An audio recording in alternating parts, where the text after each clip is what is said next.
The Rap Roundtable. Episode 138. I'm at this point, I'm losing count. Yep. It's been so many.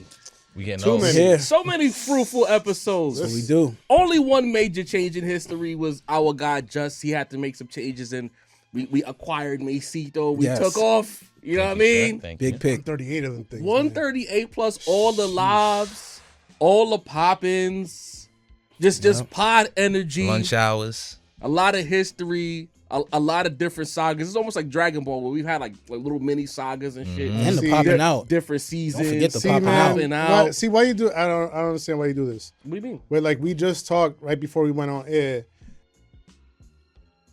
I'm talking about Kendrick and Drake. No, Nah season. Nah, Yo, see, we've been you doing know this for how a my while, mind- son. You know how my brain thinks. I We've been wasn't doing this thinking for a about while, that. I'm thinking about We've the been through some eras. definite sagas, copy, bro. copy. Been through some sagas. Yeah, we've been. Yeah, through we have. Yeah, we have. man. Right we now, have. We've been involved in some. Nas has circled back again. We're in another Escobar season. Yeah, we'll man. get into that a little bit later. I forgot to update the rundown because of other things. So Yeah. I'm sorry. Y'all know why I forgot to update the fucking rundown now. shall reveal it. Right. But I'll just throw it to it. It's gonna be right after the opening segment. So sincere, you're gonna see how it played out. Don't even worry about it. You know what I mean? But anyway, Let's get into episode 138 of New York's #1 podcast for hip hop, the Rap Roundtable. If you Get 'em up. disagree with that, get your niggas fuck out of here. Number We the one. best. We still Get the 'em. best. Shout out to Sharon. I had text Sharon the other day. She called me. I never called her back. That's on me, Salute to Sharon. I Sharon. apologize. I will get to calling you because I spoke to what's her name again? What is her name? I gotta get her name because Shorty, who was right? it that was working with Sharon? It's gonna bother me right now. Now I have to go check. Now see, I'm I don't want a scrolling bad too. pod. Bad podding. No, it was the cups. We go Nino. Ninoska. Shout out to Nino. Spoke to Nino like a month and a half ago. Hit Sharon. I'm like, yo, what we doing? We was at Platinum Sounds. Yeah. We was Yeah, establishing man. some things. Facts. I know Sharon told me she was dealing with some issues on the health side, but hopefully she's doing better. When I call her back, I'll find out. But nevertheless, we got to reconnect with those people. We are the Rap Roundtable. It's your boy Jav here alongside Sincere Rap Snob, What up, what up? alongside Deanie the May the Bounce, force be with you. alongside your homie Mace. Let's get it. The best Drake fan in the world himself. It's me. Macito. You know what I mean? Fair and balanced here Yes, with the Rap sir. Roundtable. Yes, You sir. can find the Like Rap that. Roundtable Apple Podcast, Spotify, YouTube, Facebook, Instagram, and of course Twitter. I'm working on the once again the Apple Podcast. My life has been very hectic, but what I did was I finally remember that file True sent. I downloaded all of those, got all of the old episodes. Shout out to True. Okay. So one day you're just gonna see like 100+ episodes just drop on the Apple Podcast. Don't panic, that's me uploading it to the remember, a Copy. new thread Shouts to True, man. Yeah, in the man. clutch. Yo. Yeah, that- from the early days. Listen, man. We wouldn't be where we are without True, man. In his basement. This is a He fact, got- man. you know what I mean? He put the battery in our backs. That's where the energy was like. We really channeled the energy in them Of course. at that square table. That's when people learned that round table is a word. Did they Yo, did they learn? Actual The table was a They square and they actually was going learned? crazy. You know what? It was I an was giving them octagon. They some going grades. crazy. Nigga said the table ain't round. Legitimately, I don't know if they know, but I hope they know. It's a gathering of minds, folks. We took years of arguing on the clock, Facebook posts, and Right. turned it into a real life podcast. Word. True kicked us out unceremoniously. He broke up with us without. You know that shit when you drift, but you don't actually break up. He Yeah. kicked us out. We learned love some you, lessons along the way that we ended up at Brooklyn Podcasting Studio where we've been for what now? 3 years, 4 Yeah, years? man. It's been a minute. Been cooking here. You know what I mean? It's home right now. Been multiple carpets underneath our Four. feet. Wait. You dig? Different Four. Shit. table. Right. New plants. You know what I mean, man? Shit Good been going visuals. on. We migrated from the table Right. over to Right. the We Visuals. might have to do a special edition return to the table one episode. just like once. 150, Maybe like 200. something Good like fits, that. Yeah. clean brothers. Just You know what I'm throwback. saying? Yeah. We doing all right. We I all mean, right, man. We people don't like working. the way we dress. Like some guy commented and was like, "Don't talk about people's clothes." I said, "We don't talk about people's clothes. We talk about our clothes." We talk about our shit, You know man. what I mean, we We- make well- fun of each other's clothes too. I don't understand. I've made fun of some people's clothes, so I don't want to. They kill. Sin didn't match his J's. They killed Sin. Yeah. We didn't save him. Oh, nah, that was the Woo Jones. the Woo Dunks. You know what I mean? It's Right. gonna happen. Niggas talk about our pants All every the episode. time, So bro. Waze don't wear the silver sneakers no more. They got mad. No, the gold Right. Air Max. They said They don't was wear the mad. gold Air They wanted to Maxes see no more. the foot watches was out, man. You know It was what I'm saying? real. Lord. Like real shit. Like, but the thing is, when you put yourself out there for the public, any and everything is possible. You gotta find something. You gotta have thick skin. What breaks my heart is Right. that the people who be kind of ass when we decide to fire back, they get mad touchy about it. It's like I thought it was a Sensitive. two-way street. Extremely. Nah, it's never. Well, two-way I mean, I was gonna say, you know, I won't get into details, but the conversation we were having before we went on there, I was like, it's so much more fun when people shoot back. Yo. Instead of getting butthurt. Yeah, Talk man. about Our it, Sam. favorite supporters are the people who shoot back at us. Right. You Energy. dig? That's how you build a relationship. That's why when bro, the J. Cole fan, this whole time he was dead ass. Like he was like, oh, you never wanted to have a real conversation. I thought we were just cutting ass. You know what I mean? Yeah, man. And once I realized that you became like fuck the Stan video, you was real life riding for your guy, and you started to hate us. Like, oh, so you wasn't playing? All right, bet. Threatening Fuck to outta here. withdraw your business and all. It was like, Yo, come like on, writing, man. That's what we you writing doing. me too many paragraphs. Yeah, You just lost a customer, yeah. What buddy. we doing here? Let me explain something to y'all. I haven't even written a paragraph to my lady. Like, I'm not writing paragraphs to no no niggas. man, bro. Okay? If I'm writing a paragraph to a man in 2025 as 2026 approaches, something is wrong. You're going to get 3 sentences tops. Real. and if I fuck with you like that, we'll just talk in person. Yeah, You know what I mean? that's crazy. Like, if bro. you writing man paragraph, I'm talking about report like 15, 20 sentence Come on, type gang. paragraphs, bro. Like, Listen. come on, gang. You have to retype some of those. Bro, Proofread that yeah, shit. it is. You know what I mean? you Make ran sure- it through he had to make- ChatGPT. He had to make sure the insults landed. You know what I mean? Gotta feel him. Bro, we don't care, bro. Listen, man, those three words are right there, man. You got it. You got it. Got it, You bro. got it. You know You what got I it mean? will save you so much You grief. got I it, bro. swear I'm to not God. about to thing is- argue with Talk. about J. Cole niggas with nothing, After bro. the last Like, paragraph, I threw the shit in the group chat and I told niggas he's gonna get banned because this is whack. You know what I mean? Crazy. But I'm gonna let him get his shit off. You know how what I many mean? you got it's I throw out on a regular basis? Got to. You be arguing with niggas for days. Absolutely Yo. necessary. You bro. right. You had to like, you know what I mean? I ain't Heard even you. complaining because I knew. The thing was, he didn't even know. Like, people just be, they don't know how I think, so they be thinking like niggas be real life mad. When I was in the studio the last time, I said he think because he not commenting that we don't know that he's watching. And as soon as Right. I said that, what he did, so right ass. Right on it. to So tell like, us I he's about baited to you. stop You know I was watching. baiting you. You know what I mean? Fell for it. You're not dealing with like I'm a crazy person. Maybe it's the glasses. I don't know, but I'm not really like the most sane person. I have people issues. I don't like a lot of people, and I like to antagonize people. The fun fact about Jav, I really like antagonizing people. So you fell for it. You know what I mean? I sleep great. You don't fucking say. Not a wink missed. This guy Not a wink missed. Hey, bro. I'm an antagonist. telling us the sky is blue and I'm water's the wet. antagonist in a lot of people's stories. You know what I mean? And that's okay. You know, shit. And I learned that I've been the major antagonist in many stories. I didn't know. I knew, but I didn't know. You dig? Yeah. You were. Everybody's the bad guy in But somebody's anyway, story. the beat you hear in the background is brought to you by Sensei Beats. He makes beats. Holla at me. That Super beat on producer. 137. Stupid. Yeah. Stupid. You know what? You know what I I mean? do. Hey. Come in firing, bro. Cooking up artists out here. Even the haters. Oh, it's just his beats so whack. Whatever. You know, Hating. them beats is fire. And he, You know you lying. Objectively, those Hating. are fire beats, Yeah. bro. Like, I might be talking some trash, some dumb shit some episode, but the beat is heat. Sometimes you gotta just like come on, accept bro. it is what it is, bro. And the thing is, the best part of this podcast is from starting 2019 and 2025, I've heard the progression in his sonics. Like No question. Sin that started out in 2019 with the Rap Roundtable when he became the score of our pod is not the same guy that he is today. And I remember when Sin first started with the shit. Sin always had the chops, always had the loops, but the way he connect now, 27 inch Had a Zenith little type sauce to shit. it, Yeah, because bro. I remember because the thing is with the process, Sin will send me a clip of a beat, then I hear like, yeah, I did it. I want this one, this one, this one, this one. Then when he'll get back to it and he'll cook it, like, wait, you did a little something. That's Yeah, wrong. you changed That's this not what up. I heard at first. You know Yeah, what I man, mean? you do shit to make the shit playable, like replayable. We're gonna get into that later, like the value of press and play on For a something. fact. For Yeah, a fact. For a facts. fact. And speaking Talk of press about and it. play, lock in with the Rap Round Table. We know, like, for some people, even bro who hates us now, like, we veered in a Kendrick and Drake conversation for quite a bit. And it's because it was the biggest story in rap. Shamelessly. We are shameless Come in on, that. man. We leaned into it. Like, some people are like, oh, y'all was trying to get the clicks. Absolutely. It's a big fucking story. Bro. But admittedly, we kind of stepped away from the music. You know what I mean? We focused on bigger acts, things of that nature. And that wasn't part of what we did when we first started doing this pod. We gave the lesser artists, not lesser, but the smaller acts, a chance to shine. We still do that with the interviews. Don't That's get a it twisted. fact. Yeah. Fresh Daily tonight.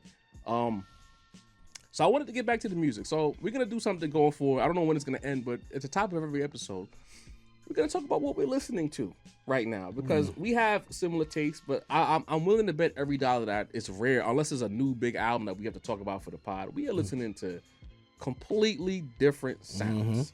So Deanie to balance our company with this one first. When Deanie's on his way to work, on the way out, be mixy, whatever. What is the top spinning on your phone right now? I got a couple drinks I've been going to. Like the clip's been getting spun back crazy. Year-end energy. You know what I'm saying? That Freddie been getting spun back crazy.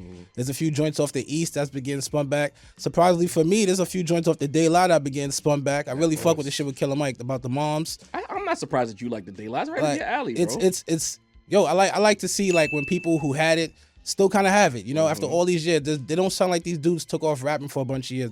They sound like they still been in the booth. They still shine. And the album was actually a good album, bro. You know what I'm saying? That's the best part of Unk era is seeing who still remain sharp, because we talked about that like 2021, like the degradation of some older rappers who don't have it anymore. And I'll throw one in like from Bronx artist named Aldo. Does a lot of shit with Spanish Ran. Been bumping his shit like the Church and the Zoo joint, bro. Like gatekeeping.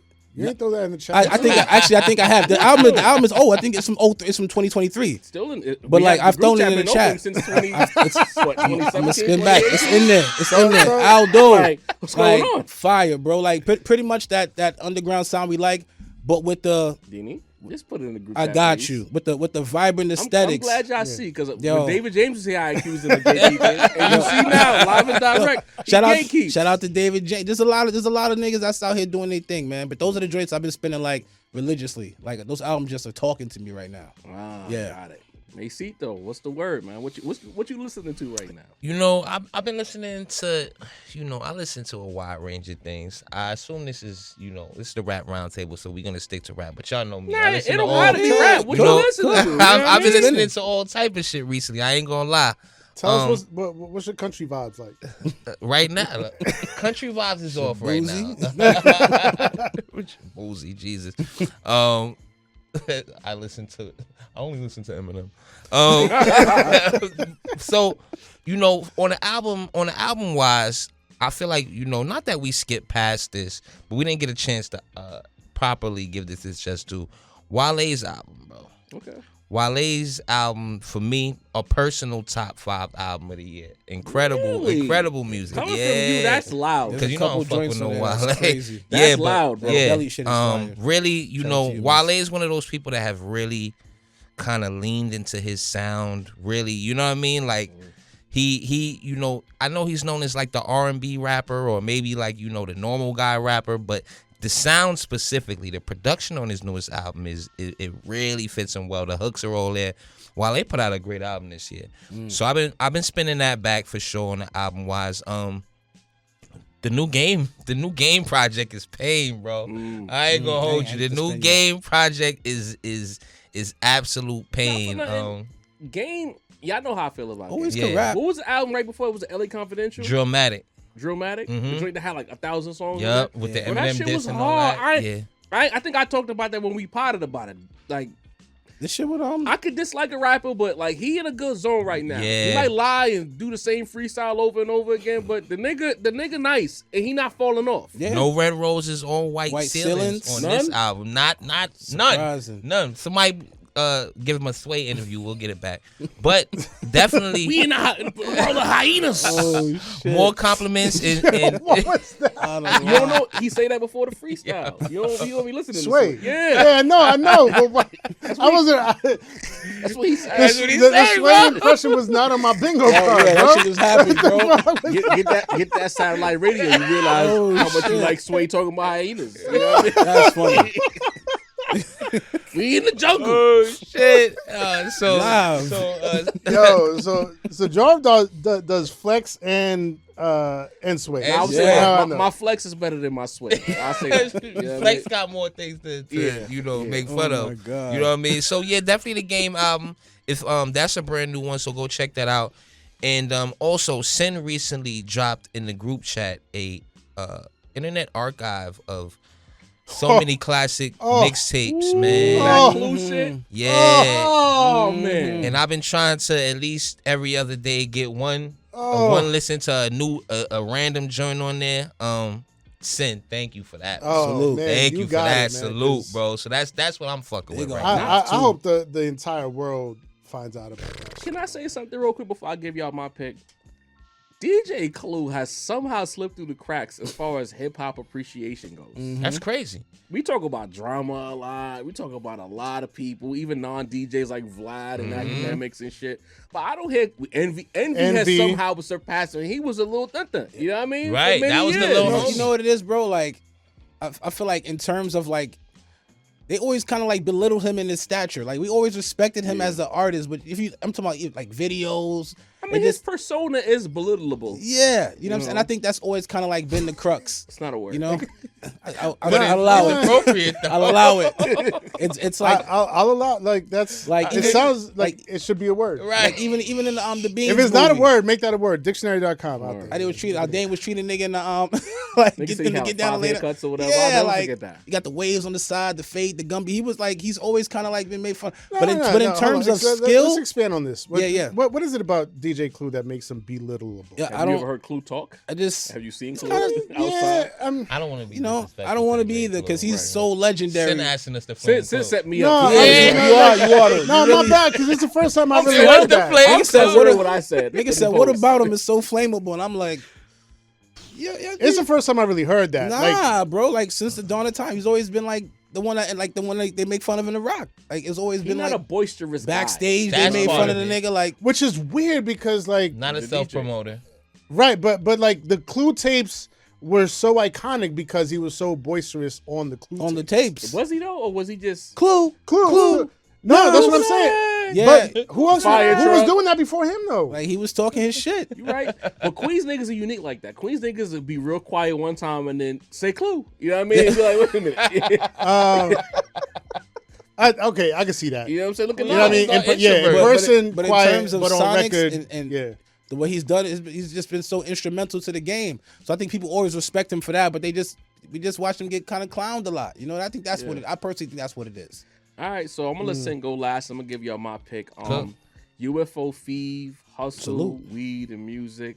Strong project from Feeve. Okay. You know what I mean? Let's go. Is it his best Feeve work? In my opinion, no. But what I do like, and it kind of leans into what I talked about on 137 with the Sonics, right? He's a little more mellow on this. He still has that chip on his shoulder.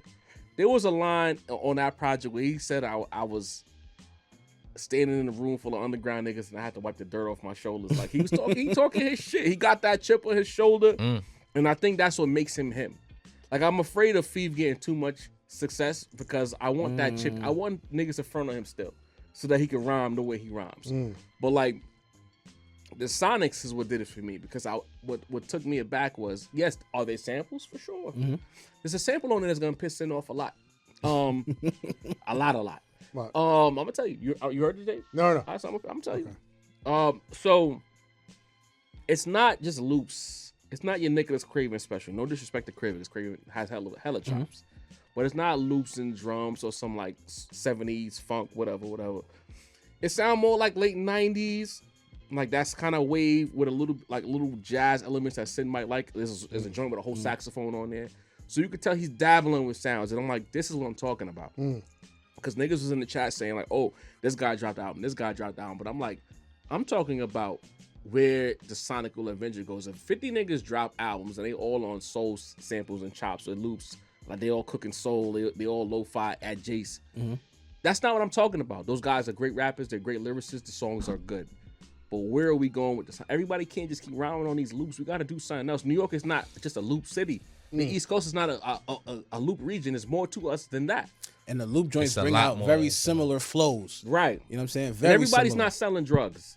Because if everybody was selling drugs, Trump wouldn't be in Venezuela right now. He'd be right on the eastern seaboard. You know what I mean? Everybody's not A1 coke dealers. So I like what he did sonically with that. And there's a song on there that I thought was really funny. It's called Soulful. I'm going to throw it in the chat, right? Soulful, it sounds like whoever produced it threw some, I won't say trap drums, but modern drums on a loose Sin build. Matter of fact, because I'll have the stems. Can I just play it? Because I just cut it out. yeah. I want y'all to hear it because All right. it's funny to me. But we don't have our headphones. You can hear it. I can't hear it. I can't hear it. Oh wow. Wow. Oh shit! That's a Sin special right there. That's one of my favorite beats in the pod's history. yeah. And it's the same chop, but as you can hear, it's a slightly different. The tempo's a little Sped bit it up, it sounds like. a little bit, Yeah. and a different type of drum on there. It's not as soulful. It's more modern than what Sin did, but it's the same chop. It's It's got a good literally the sound to same it. chop. And I'm like, oh shit! I gotta cut that out for copyright purposes. Fever got it because the painted houses joint was fire too. Fever's independent, isn't he? Yeah. Yeah, I don't think anybody's gonna come after us. Nah, I'm gonna cut it out. All right, Just to cover eyes. You never know. Just to be safe. Right. You never You're know. right. You're right. Because he on the socials running around with Terror Squad and Jadakiss. Yeah, and that's shit true. Like We don't so want- he affiliated. You know what I mean? Salute. Salute. Winning is winning. Nevertheless, Yeah, we don't want the Big the uptown. goons running up in here like. I'd rather have Never Feeve mind. in here so we can finally have this Yo, long-awaited Feeve, interview. we gotta talk, Feeve. But Feeve, low key, like I don't talk about him enough, but every time I press play on his music, he makes the kind of raps I want to hear. You know what I mean? So shout out to He talking UFO shit. Feeve, Spanish Hustle Harlem, Weed man. and Shouts to Music, Spanish Harlem. chip on his shoulder, angry New Yorker, but not angry at the region, angry that he's not getting the respect he deserves. And I feel like as a podcast, we can relate to not getting the respect we deserve. That's a But don't fact. get it twisted before I pass it to Sin. I'm noticing, word to Mace. Yes, A sir. few people have put their top pods that they listen to for the year. I think about 3 or 4 people have shared that on Twitter. And we in the top 5 above a few people, which makes our view count make no sense.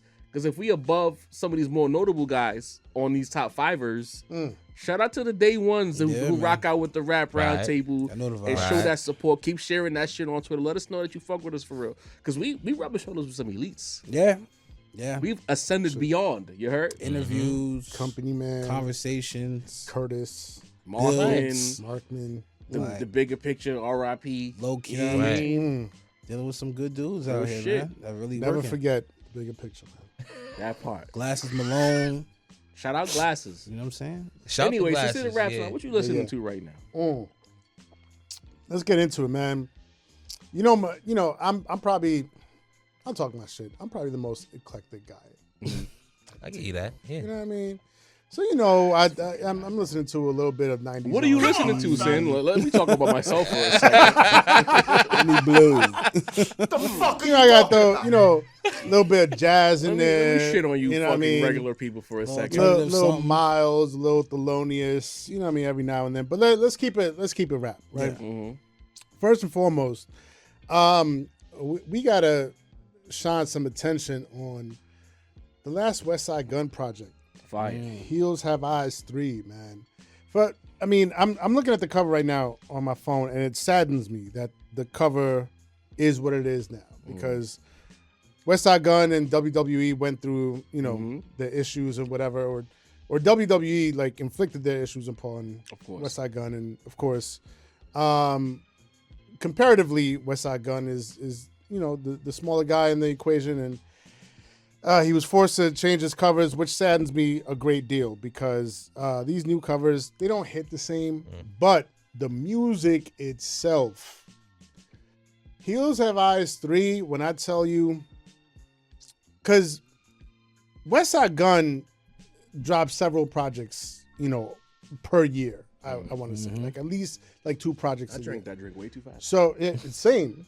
I'm low on my cup. That's crazy. Right. That's the kind of week it's been. Anyway, Word. so West Side Gun drops very regularly. So it sometimes it's tough to like keep up with everything that West Side Gun is dropping, but this one in particular to me stands out amongst the sea of West Side Gun projects that come out. I want to say this is the best West Side Gun project in like 3 years. This is This is Epic 2022. This is back in rare form. That run that he had between like 2019 and 2022 Golden. is back to that run of West Side Gun, man. So if y'all haven't spun it, if you haven't spun it out there, spin that new West Side Gun. Like I know West Side drops a lot of projects. You're like, who can keep up with all the West Side Gun? I promise you, this is one that you don't want to miss out on. Also, real quick for West Side, you just dropped those super fly guys. I like the silhouette, but I need a different color, bro. You know what I mean? I need a different piece? color on He them. just dropped them. Yeah, they hard. They Sauconys, Yo, they tough. You don't want I just the need a. footwear? Them shits was $220 on release. Give me a solid, like, you And know, a everywhere white you or go black. now, All Get He the got joint it. with you got the way. They got the Look all at pink the joints. gold. I ain't with They got it, the bro. all pink. You need gold on your shits? The second pair is an all You need pink gold pair. on your shits. I would, yes. Oh, that's crazy. Yes. Do To replace rag. it. Let that shit. Not enough gold. Yeah. Nah, the pink shoes are kicks. fire though. But Light blue denim. I'm good. but two Walk out to Killer Cam. 220 for you know what I Sauconys mean? just don't feel right to me. And then they bought them out and then selling them online. I'm just going for like $400 to $600 now, bro. Is it Yeah. Sauconys or Sauconys? I heard it's Saucony. I was a Heard Saucony. It's officially Saucony? Saucony. Who Yeah. told you It's that? officially Look, Saucony? Do your Googles. Do the Googles. Saucony. We ask this guy to put It's it a- on, and he tells us to do it. I'm I'm putting you on. I'm putting you on. You gotta listen to me, baby. So, You know what I'm saying? But nah, like No, that's that. no. Yeah, they going for like $450 right now. Shit. The can day I- after It's they a- came it's out. Matter of fact, because it's West Side Gun, I'm not gonna say what I want to say. They're I'm gonna fire be though. quiet. Don't get me wrong. They're fire shoes. But I love West. I'm gonna shut the fuck And up. I I thought honestly, they- and I they- think they're it's a dope. tough sneaker, I but- think it's dope that well, I don't want to say underground because he's up there now. But an artist in that, yeah, you know what I'm saying, could sell a fucking $220 sneaker like a Travis Scott who's a Well, they fucking buying vinyls. They shoes. buying You know, vinyls. shoes is a different world. You know, we shoe Was it- we you shoe ain't catching niggas. what Was I'm it a white trying to person tell that you. says You it's ain't picking up Saucony? what I'm putting Neck down. mids. Dean, Dean, was it a white person that said it was Saucony? No, I'm pretty sure. I'm pretty sure it's Saucony Saucony, like it's Kosciuszko. bro. Kosciuszko, It's nigga. Kosciuszko. When we start on the next build, I'm gonna Google it. All right. Show You niggas know the what I mean? jobs. Sat, Like, tell who us if calls it's it that? Saucony or Like Saucony. Adidas is like Adidas. You know what I'm saying? Kind of the same way. You Latin now? Niggas be fucking. We fuck a lot of shit up. We call shit what we want to call it. You know what I'm saying? That is true. The original We be calling shit German what we wanna pronunciation call it. was Adidas. You know? Adidas. Fucking A solos ain't even We A solos. American. They osolos, bro. Saucony. Niggas be fucking You shit are up. What not is- Latin. It's Va- not it ain't Oz. Vasquez, it's Vasque. Niggas be fucking a lot of shit up, bro. I done seen Hey, niggas. English language in America is terrible. But stay on Wait. fucking message. Yeah, I know what we mean, Yo, man. we gonna take it all the way back. It's not Moet, it's Moet. You know what I'm saying? Perjuade. Matter of fact, on, it man. was a West Side album when he was talking about what was the watch that niggas the Richard Richard- Richard Richard- Millie. it's really It's Richard- Rashad Miller. Richard. You know what I'm saying? Come on, get your Get lingos out up, the man. fucking Richard, Mille. you gotta Richard roll. Millie. You gotta roll that Get your R. vernaculars up, Richard. B. And the thing was, nobody talked about that, but I was like, Wes is shitting on so many Different. people with that one little skit. Rashad. You shot had the nigga actual speaking this shit. Yes. The auction the nigga. Like, come That's on, bro. crazy. Chill. What was the old shit that even Jay-Z was like mispronouncing? I think it was shoes, like some type of shoe. The Margellas. Was No, it it the was something else Margellas? even Probably farther something back. older than that, yeah. Yeah. Anyway. Yeah. Not Evisu. No, that's the pants. Okay. Yeah. So back to the listening party. West Side Gun is definitely up there. The De La album, just like Mace. Yep. That was crazy. Heavy joints on there, especially with Preemo on it. The Preemo and the Pete Rock of it all is really what's drawing me to that album. Like they really came through. We're gonna talk about this later, but that Stove God Cook single, Man. man. Talk. If you're not fucking with, you know what? I'm gonna hold off Talk. because we're gonna talk about it, right? It's on the docket, so I'm gonna hold off. But if you're not fucking with that single, like, what are you doing with your? Anyway, We Talk. gonna talk this to is him. this is me personally. I've been spinning the new Ninth Wonder project. Some people were talking about how FL Studio changed the game, and they were giving credit to, I think, Soulja Boy. They were giving credit to Soulja Boy for FL Studio. If you're not familiar with FL Studio, it's a Beat programmer. a beat programmer. Yeah. Software. So they were giving Soulja Boy the credit, and Ninth Wonder was like, "Yo, I was doing Fruity Loops." Yeah. I From was like using back Fruity in Loops early before. 2000s. Threats. like Threats I on think Fruity Loops. 2000, 2001, I was using Fruity Loops, bro. Yeah. Long before there was. I started on volume 5. I couldn't even tell you what Yeah. Gang on. So then he had the idea of saying of putting together a batch of beats that he made on his like old cracked like bootleg version of Fruity Loops, and put them out on a compilation and put it out on the streaming platforms. So me being the producer, I'm very curious about like what his early Fruity Loops Productions Trash, sounded probably. like. You know, So- it always starts terrible before it No, gets better. no, because like Humble that was beginnings. Yeah. I mean, those early beats were what made Little Brother. You know what I mean? The listening Okay. and later the There you minstrel go, show. there So you go. You putting it on the pedestal already. yeah, you know what I mean. So I've been spinning that project, but the shit that's really had me in a chokehold, this Green Lantern, Nas and Preemo mixtape. Thank you for saying that, by the way. Holy shit! Crazy. Hold up. Where's Fat Joe? You got Fat Joe in there? Holy shit! I got Yeah. you right now. There's some joints on this end that's like, wow, though. That Devil's Pie. Listen, man. We really have to be very clear about this right now because this Friday, and I'm saying this Friday, you know, because when the episode drops, Right. this Soon Friday upon us. we are getting a Nas and DJ Premier full-length project. Let me Yes, sir. repeat that. We are getting a Nas and DJ Premier full-length project this Friday. And there's been a lot of talk, a lot of chatter, a lot of, you know, is it going to live up to the hype? Is DJ Premier's beats really up to the challenge? Is that let's put all that to the side right now. I'm listening to this mixtape, these blends of Nas verses to other beats with DJ Premier's finest productions of the last 30 years. These are the two GOATs. These are the two GOATs. These are the two. I'm gonna say it. You gonna say it again? Before I'm gonna need a reaction from somebody. No. These are the two GOATs. Talk your shit. Every now and then, you know, I'm not taking a beat. we're in the Kendrick Lamar era, you know. So we talk a lot about Kendrick Lamar. We talk about how he's ascending to that level of greatness where he could be in the top 5, top 3 GOAT conversations.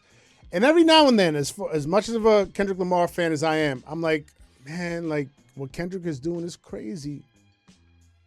But then I go back and I re-listen to Nas and his classic material, Shout and out. and I'm like, yeah, I don't know. Kendrick, he has his work cut out for him. He's gonna need a little bit more time to catch up. And the thing about this project is that when you listen to these Nas verses, right?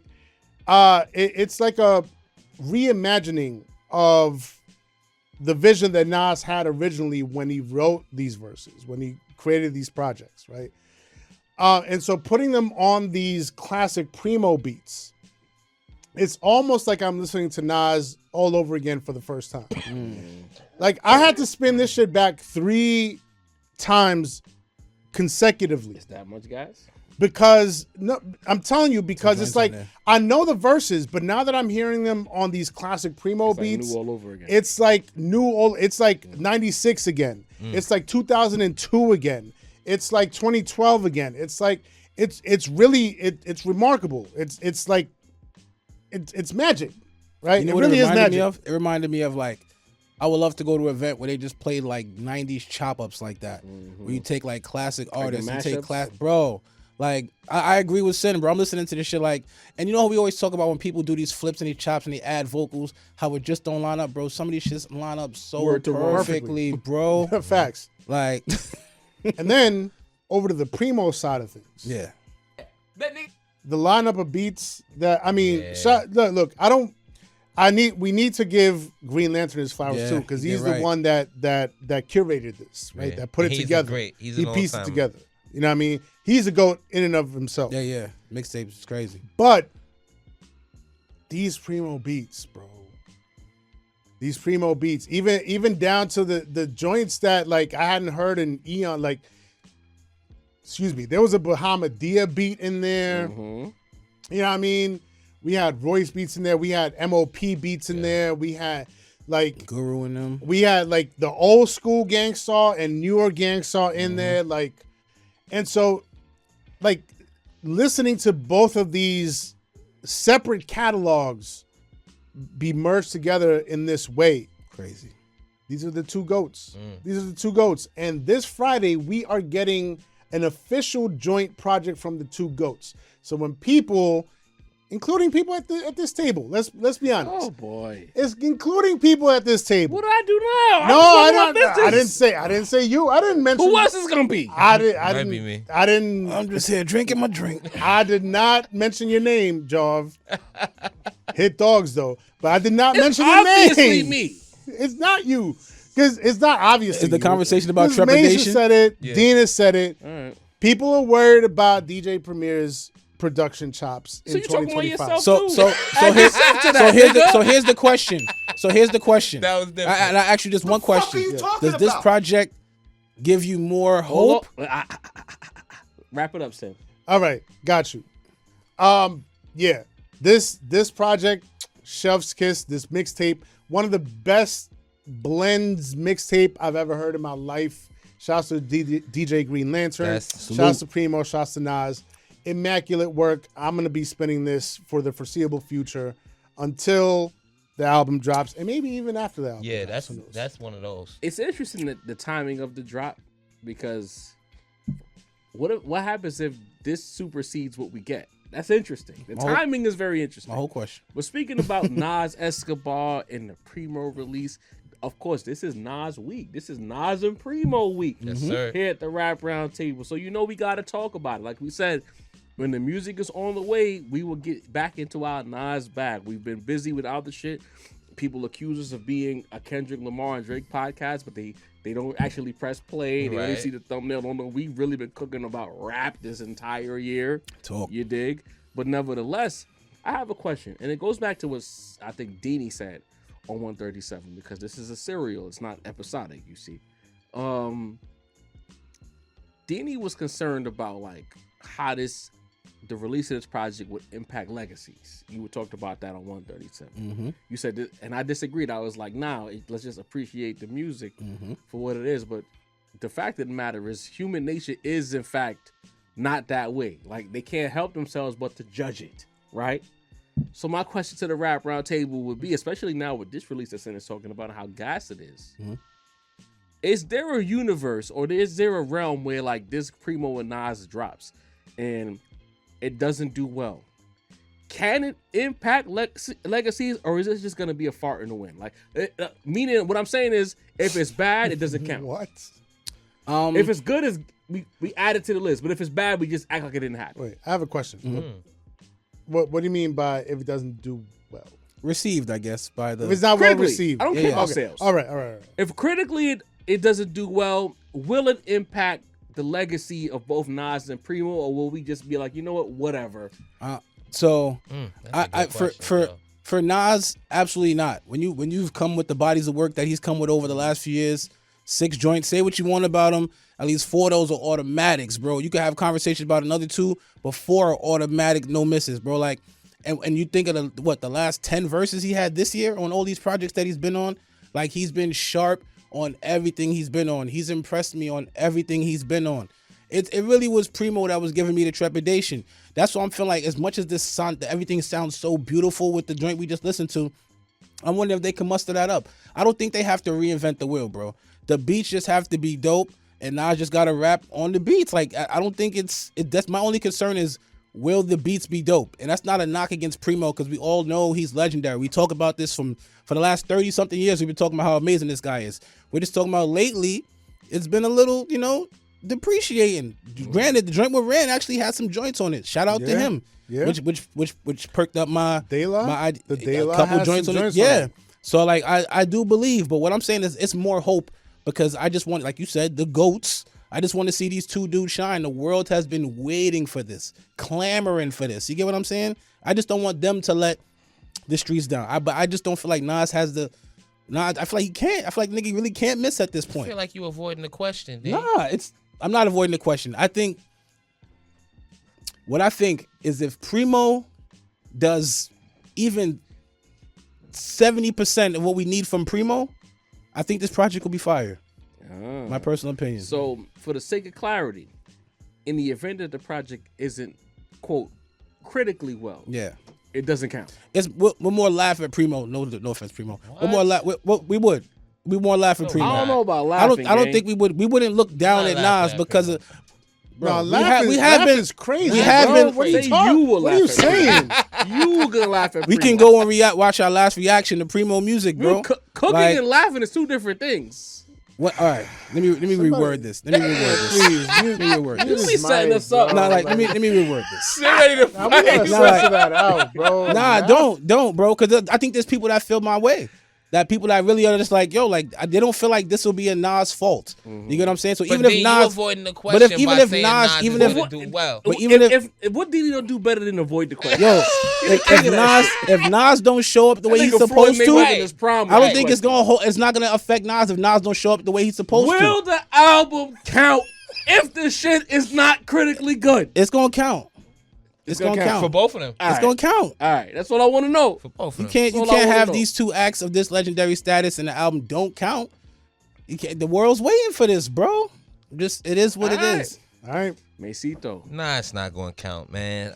This is the glory road. This is the fucking credits rolling at the end of the movie, bro. The movie's already been a classic. I don't remember what Titanic's credits look like. You know what I'm saying? What Godfather 2's Yo. credits look like. Like I just know the whole damn movie was fire. It's a classic. He didn't survive to see what happens after he was stuck on the door and drifted into the water. If he came back out of the ocean and said nah, he's he back That's the end of the movie. Now That's the end of the Primo movie. Iceberg. This is right. this is new to the No. movie. They never had a full on project together. This is a new sagas. This is a new saga in the movie. And Well since done, they Didi. waited till they were both 50, then we have the caveat to say, This is true. listen, this is not the era that we fell in love with them. You know what I'm saying? So I think I'm worst case scenario. Nas doesn't show up, Preemo doesn't show up, and it's obvious to all of us that neither of them are doing good on this. I don't think anybody's gonna give a shit, bro. I'm gonna be honest. We'll all kind of skate around the issue for a week or two. You know what I'm saying?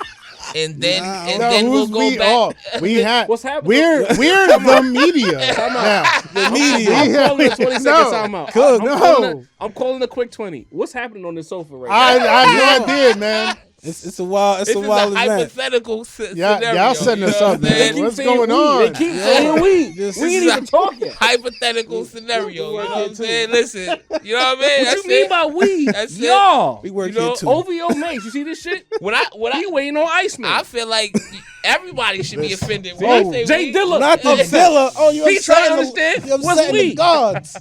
What's going on So tonight, to man? me, that's Jesus really Christ. gonna be it. It's not gonna count. You know what I'm saying? Nah. If it's absolute trash, worst Can I- case can I scenario. ask you one question, If it's Mace? the worst project either of them have ever done, I feel like we got so many classics to go back to. But You know what Are I mean? you saying we gonna be respectful? They've earned the respect. Okay. But will we not say that like whatever Preemo did has diminished Nas, considering he did all these amazing Now things? we diminishing now. I'm just think about it. You just said if Nas don't show up, when has Nas not showed up in the so last? the 6 albums beforehand don't count. We That- diminishing the that's nigga my now? point. If But he I'm- been on point all these years, versus up Nah, until D, like a what you week saying ago. is that you think Didi if it ready is- to shit on this album. I'm not ready That's to what shit I'm on it, bro. I'm just saying. You ready to if say- if you been playing top tier ball, bro, and all of a sudden a nigga comes in and he's your point guard, and all of a sudden you have your worst game you've ever had in years. We're not gonna ask you some questions instead of the nigga who had his worst game. We not Now we gonna give grace. It's Chris Paul. swindle, nigga. Chris Paul. We can't be disrespectful. Grace is for we Jones. can't be the Clippers. We gotta be Like, disrespectful. I would love to see it, but I don't- I know how the world gonna react. Like he's been in terms of rap, he's been a top level baddie. All right, You know what I'm the- saying? All of a sudden he How come the through. world would He come react, through, but he's how is saggy Didi everywhere gonna now. react? Yo, Didi honestly, gonna shit on it. I already know. if- He's been waiting to Diddy's shit on gonna it. light it He up. been I'm not waiting gonna to shit on this it. album I'm since gonna it was be announced, bro. I'm gonna be really disappointed. I may shit on it, but I'm gonna be really disappointed though. I am, because I have a lot of stake in this too. Like every other fan of these two guys, you know what I'm saying? Like we gotta stop. Bro, if they gave you anything in the world, bro, they make retro Jordans all the time. If they gave you a new pair and they crumbled on your feet after 2 years, you would have words, my nigga. But You did don't that gotta- fuck up the Jordan legacy as a Nah. sneaker? After 2 That's- wins, You gonna buy them again? Right. after right. 2 wins, and if the next pair is 2 Nah, wins, You gonna That's buy a- them I again? might not. That's a really good how many point. how many pairs I need to cook on me before I say chill? Nigga. Shit. Jump in. That's a really good point, Dean. But I have to push back because I don't think it's making the point that you want to make. Cook.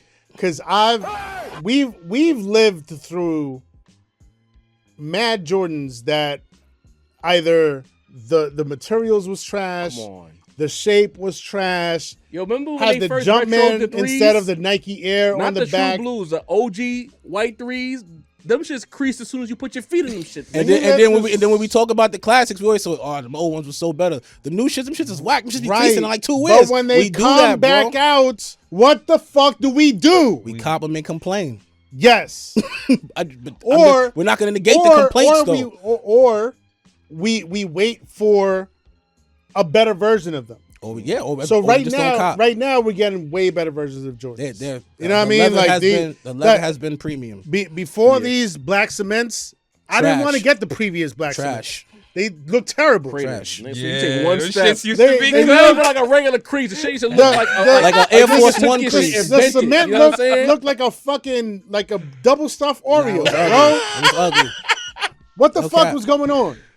Okay. You know what I mean? So like when you get the shit that like you still support.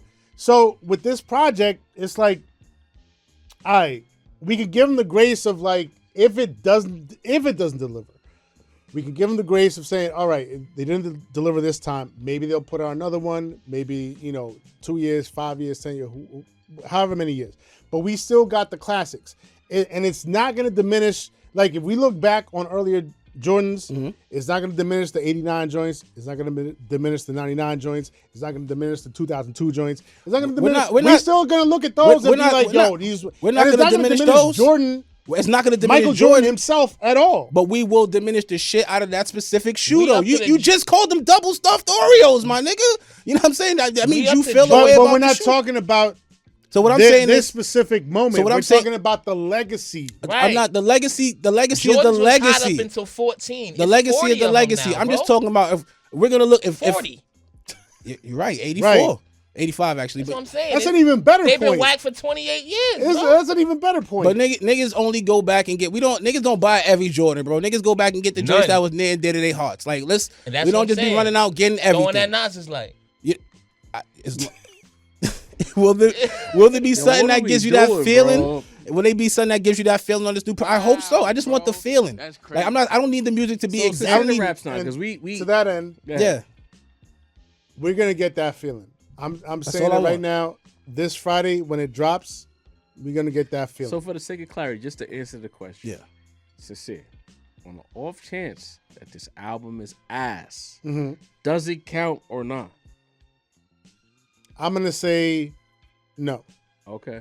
I'm gonna say when it comes to the legacy of the two acts, and this is where they were like, they were smart. You guys, y'all was smart with this. Putting this mixtape out really solidifies the legacy that they both have separately, and putting them together like this is really making a statement. Yeah. You know what I mean? So even on the off chance, and after hearing this project, I honestly believe they both see the gravity of the moment, right? They see how serious it is.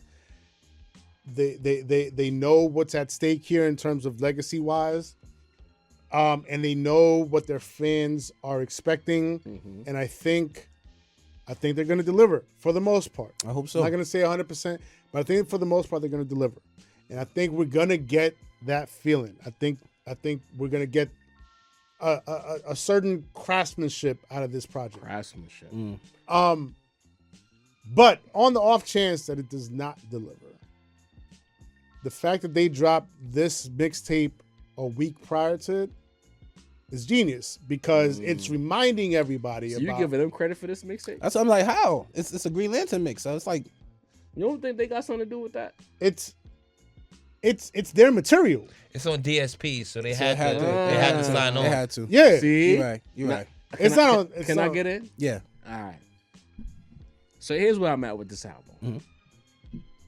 I think the mere idea of Preemo and Nas getting together in 2025 supersedes whether the album is good or bad. The mere idea that we're getting these two acts, producers and rapper together, giving us the album you wanted, for over 30 years, to me, the gravitational pull of that alone is just like, all right, this is what we wanted.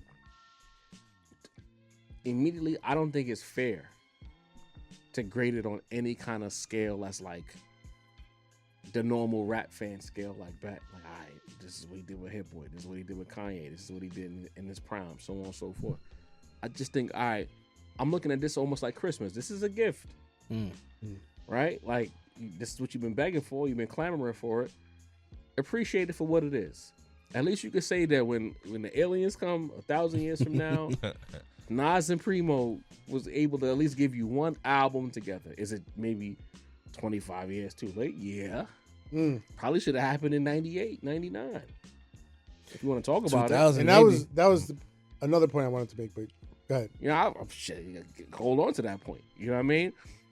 The album is very late, but for me, and I know some of the Nas fans are going to get mad at me when I say this, but at the same time, these are legacy acts. I don't grade none of these guys on regular scales. Like, I'm not looking at Nas the way I look at a J. Cole as far as active rapper competitively. So that's why I'll be getting mad at Cole. People get mad at us talking about Cole, but we got mad at Cole because he's an active rapper. Day in and day out, he lives and breathes rapper, right? He don't do shit else but ride bikes and stay out the way. He's a rapper, and he told us he was the best, okay? Nas is a legacy act. He's had the wars, he's had the battles, he's had the highs, he's had the lows. Now he has his built-in fan base. Nas isn't in a position like a J. Cole. For y'all don't understand what I mean by legacy act, where like Cole is still proving. Cole can still lose or gain based on decisions, and based on what he's done in the past, he's lost. Nas has a built-in fan base. Whoever's listening to Nas in 2025, they're not going anywhere. He's locked in. Whatever he drops, they're gonna press play. So when I look at that shit, I got you, Sam. When I look at that shit, it's like, this is a win-win. But the problem that I have is, you can call me problematic, I don't care. I can say that and say that it don't count. Whatever happens with the music, okay? But for every sincere to rap snob, there's 100 other Nas fans who are some of the absolute most judgmental rap fans in the world. And as much as I speak logically and I say these are legacy acts, look at them as that, they're looking at these guys like they're still physically in shape musically. And they expect top tier 10 out of 10 music. And if it's anywhere below 10 out of 10, they're going to judge it harshly. You know why I can speak to that? Because we've been at war with these Nas fans. Mm-hmm. These Nas fans have come at our head. These Nas fans have been begging for this album. Remember the 6th album Hit Boy run? Around the 4th or 5th album of that Hit Boy run, niggas was saying they didn't like the Hit Boy run. They want the Preemo album. Right. Those guys that say the Hit Boy production shit, we got niggas in group chats we with that's saying, yo, the Hit Boy production is not really that good. I want that Preemo. So it's like, I could say don't judge it, but there's people who side their philosophical beliefs is like, it has to be Preemo. It has to be this thing. This is Grail. And I'm concerned about those guys. Because on the off chance it is not, let's say a 7 or 8 out of 10, they gotta run on the internet and start killing it. And I feel like they're gonna lose the plot. Like, this is a celebration. It shouldn't be viewed as anything beyond that. But you had some points, Sam. No, I wanted to reiterate or kind of follow up on the point you made about them being legacy acts and how, because for me, I've experienced this with like live shows. You know, there's certain artists that, 30 years in, celebrating a 30-year-old album, and some people will say, oh, the performance wasn't that good. And I'm like, number one, particular artist wasn't that good of a performer in the first place. Mm-hmm. And second, it's 30 years after the fact. Like, we do have to allow for some grace for legacy acts to age gracefully, and you talking to Dini right now, because Dini ready to kill us out. Well, not necessarily. You know what I mean? It's Dini. Not necessarily. But if the shoe fits, you know what I mean? If the flight posit fits. If the posit fits, you know what I mean? But yeah, but still in all, something tells me that, I don't know, like, I might feel it in the force, man. And my force has been right Let me get him- more let often me- than it has been I don't wrong. like how you talking about your force right now. But You know, what you mean? your force? You Hey. dragging it. But I feel it in the force, and I think they're gonna deliver with this project this upcoming Friday. Okay. And you know, if Even with everything you heard from Preemo, you truly believe? if I'm wrong, I'll come back on on this very seat and be like, yeah, maybe I was wrong this one time. But I don't know. Some tells me that they understand The gravity of it all. You know what I mean? They understand the assignment. This is the final album. They understand it now. Yeah. Is this the final album of the Mass Appeal 2025? I think this is the last one. Gotta be. I think this is It the last is one. definitely the So last they one. gotta stick the landing. Legend has it. They gotta stick the landing. You gotta stick the landing. But like, I want to just reiterate this point before we, like, am I expecting I Gave You Power Part 2? I'm not, bro. You know what I'm saying? I just see that Nas is still rapping in such a high. That's why when you said like the legacy act, I'm like, but he's not rapping like no legacy acts, bro. And we think of most legacy acts, they're not getting better as time goes on. You see it. You see it. He's still a legacy act. That's But not a. I hate. you're You know not what I hate wrong. that. You're not wrong. The legacy But what act has a negative connotation. But it's it not- just means that he's established. He's a shogun, It's- bro. it's a beautiful thing. Nas don't gotta prove nothing else to anybody. It's a beautiful, but but that's the thing. He is proving shit to us because I'm like, yo, I didn't know you still rap like But this, you're bro. part of the group I spoke about. There's a group of people that when Nas drops, they're gonna press play. Like, You don't gotta prove shit. Whether it's good or it's bad, we gonna play it. maybe prove is not the right word. What I'm saying is, every time I listen to him, he still sounds incredible. So now I don't want him to get with the guy we've been waiting for him to get with all these years, and now he doesn't sound But incredible. let's go back to the Ransom album. Yeah. If the Ransom album is any kind of a litmus test, I was impressed. so then maybe we good. That then. we talked about it on the pod. I was like, this is a great sign because towards the end of that album, some of those joints, I was like, these are tough. What about the Preemo joint on the Preemo joints on the De La album? Fire. We talked about that too. Like I said, I don't have the same trepidation. And hearing this now with the joint you just sent in the chat, I'm like, wow, like that chemistry is magical. I don't want the album to be perfect. I just want, like, please at least capture some of that energy, bro. I That's believe all I'm so. really asking I think for. that's why we had to wait so long. The way the clips captured the energy as a group, like that we haven't heard as a dynamic in a while, bro. And they captured it and they made you want to press play. They made you want to listen. They're up for Grammys. Right. I want that same feeling. And that's that don't make me a, you know what I'm let's saying? use that as an example. Yeah. Because before that album, what were we saying about Pharrell? Right. toast. We were saying he Right. was cooked. I mean, he kind of was though. But that We even doesn't saying go that. to my point with the legacy thing. Like he's made classics, Heard that but when Ross we joke. talk about him today, at that time, prior to that, Right, we at were that like, time. he's cooked. But when he linked up with the Clips, his like Magic happened. yeah, it's But we his don't most even- natural. That's all you hope I'ma play for. devil's You know? advocate. Cook. How we know them niggas just ain't have the vault access? They was picking some old shit. We don't know how much. It don't from sound Rich- old, though. Which is my older point. It didn't my- feel old. older point. My other point, It didn't Sonically, feel modern, nigga. which is my other more point. modern than old. The joint. What's the joint that we love off of the Ransom album? Where he's storytelling on it. It was a Ransom and Preemo joint. It's like the third to last song. Either way, Yeah, that particular beat, I don't see that being a current DJ Premier beat. I see him having that. so you think he got a stash? He Talk- saving for Nas? I think That would be he might have a genius. stash. That would be He's been genius. saving it for a while. Because the Find My Name was hard. Can we go back there for a second? That was hard. It was hard, I wasn't but the biggest fan of Define My Name. it I was can't just lie. repetitive. I It didn't wasn't. really like I wasn't. change up too much. I But like wasn't it was feeling it it was dope. The joint that Roman and West Side Runaway did. Fire. That's what I'm like. And that didn't sound like no new Primo.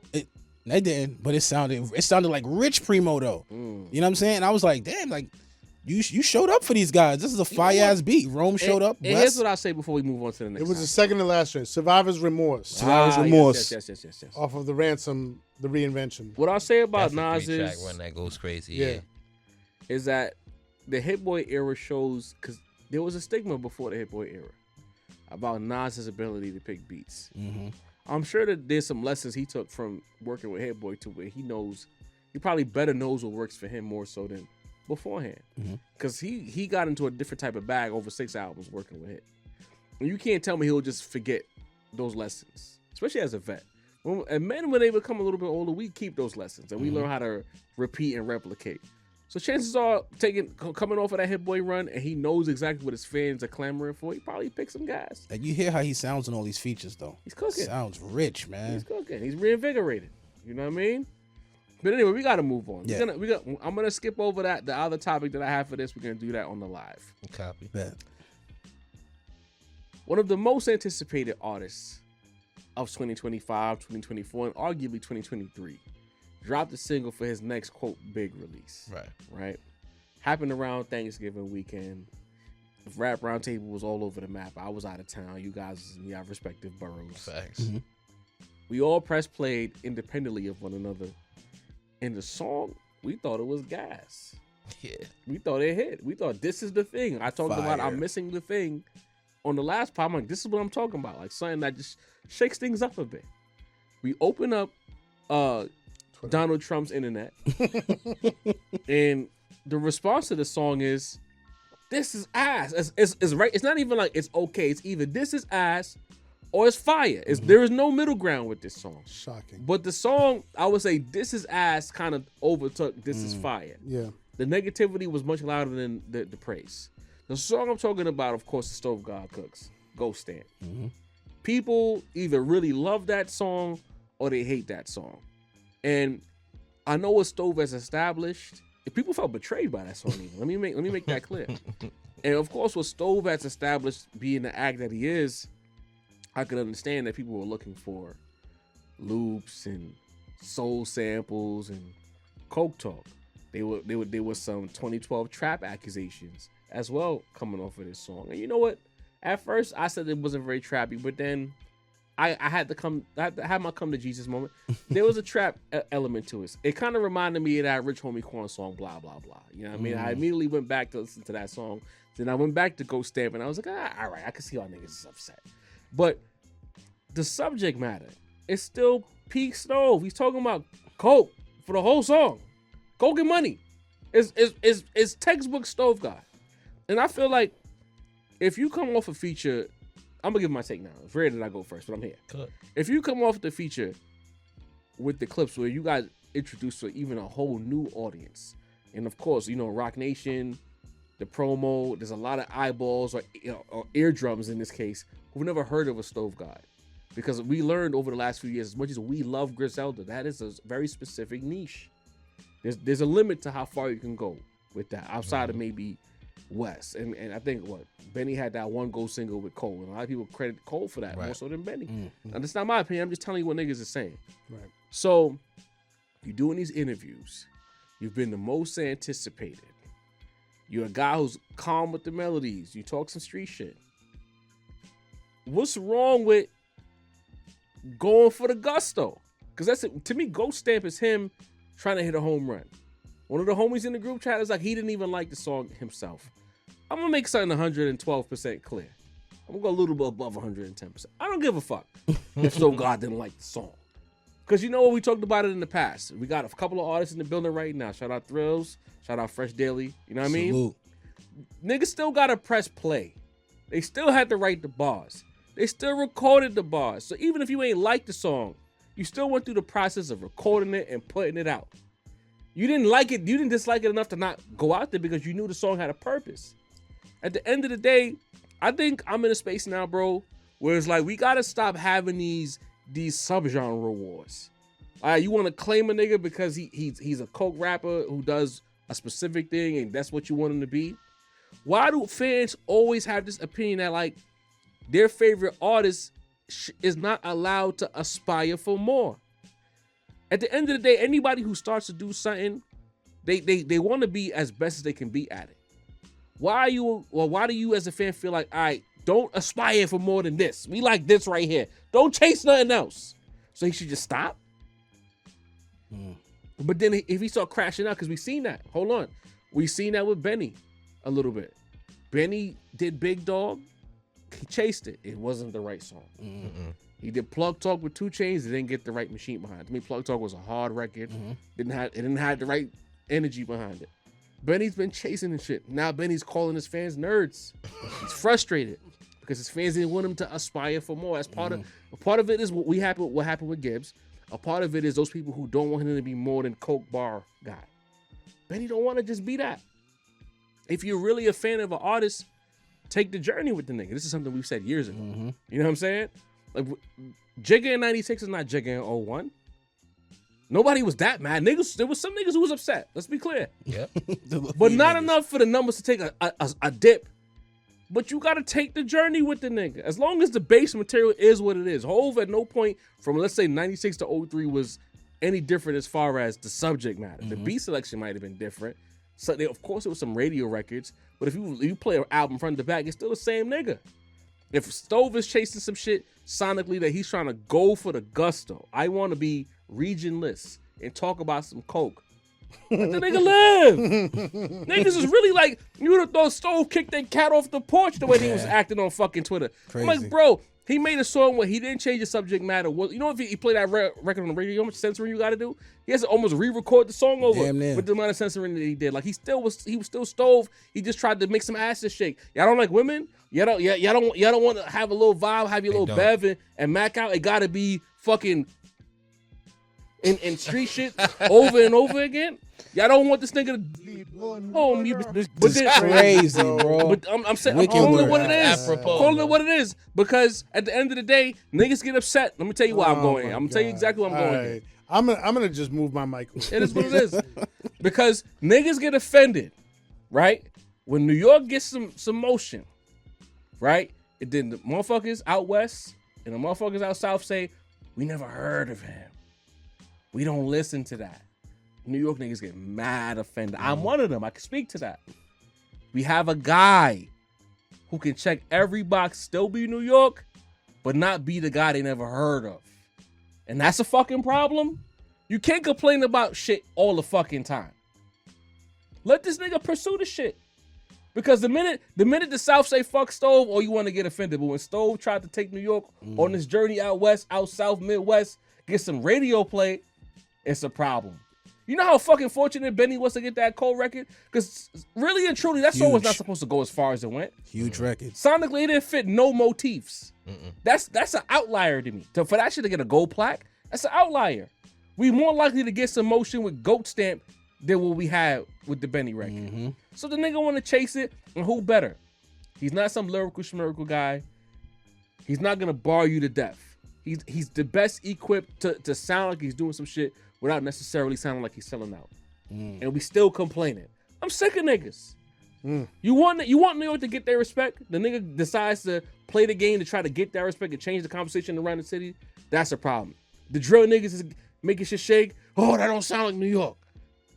And the New York niggas, the 40 or 50-year-old New York niggas do that shit. Crazy, bro. You know, the only one nigga, 1.5. The 5-year-old was the half.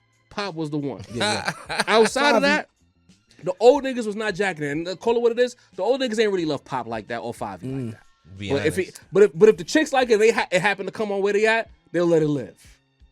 Like, we can't keep fucking getting in the way of our own success. We got a guy. And he's not even from the towns. He's from fucking Rochester.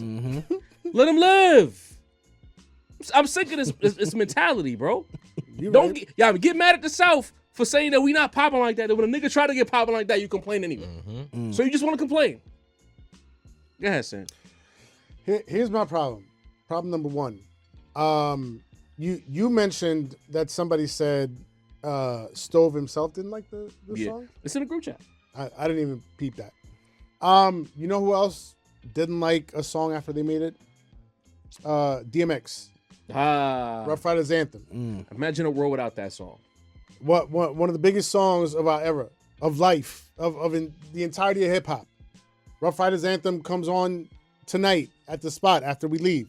We're wilding the fuck out. The original Order remix. You know what I mean? Shit, Either one. Facts. To a lesser extent. You know what I mean? Clips. We like Mod on Lover, right? Not for me. I like it. It works in tone of the Well, album. Clips has so many other songs. They chased it mad times. That's true. Yeah. But they hated that song. Or Pusha T specifically hated that song. When that shit comes on in the spot, or when it came on in the spot at the time, back in those days, I love that song. You know what I mean? There's so many instances of artists not liking a song after they record it, but knowing that it's a necessary move for where they want to go in their career, you know? Mm-hmm. And that's basically what Stove God is doing right now. Now, to the song itself, as soon as I heard it, I'm like, yeah, this is a correct move. This is the right move for Stove.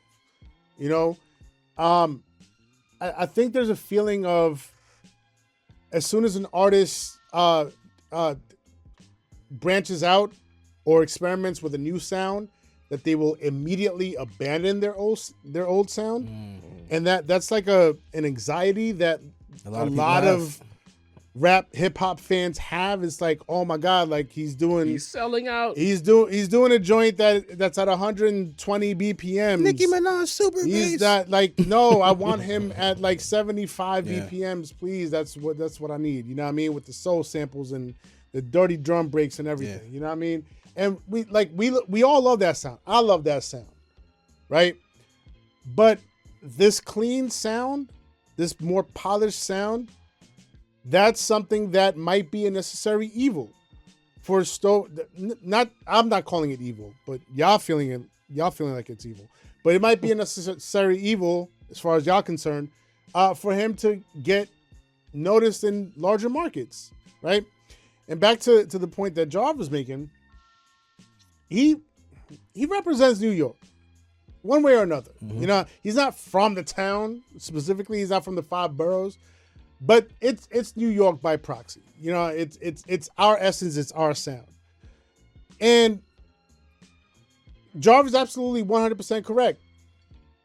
Y'all want to complain that New York does not have a light shining on them, and that the New York sound is not prominent in the larger market.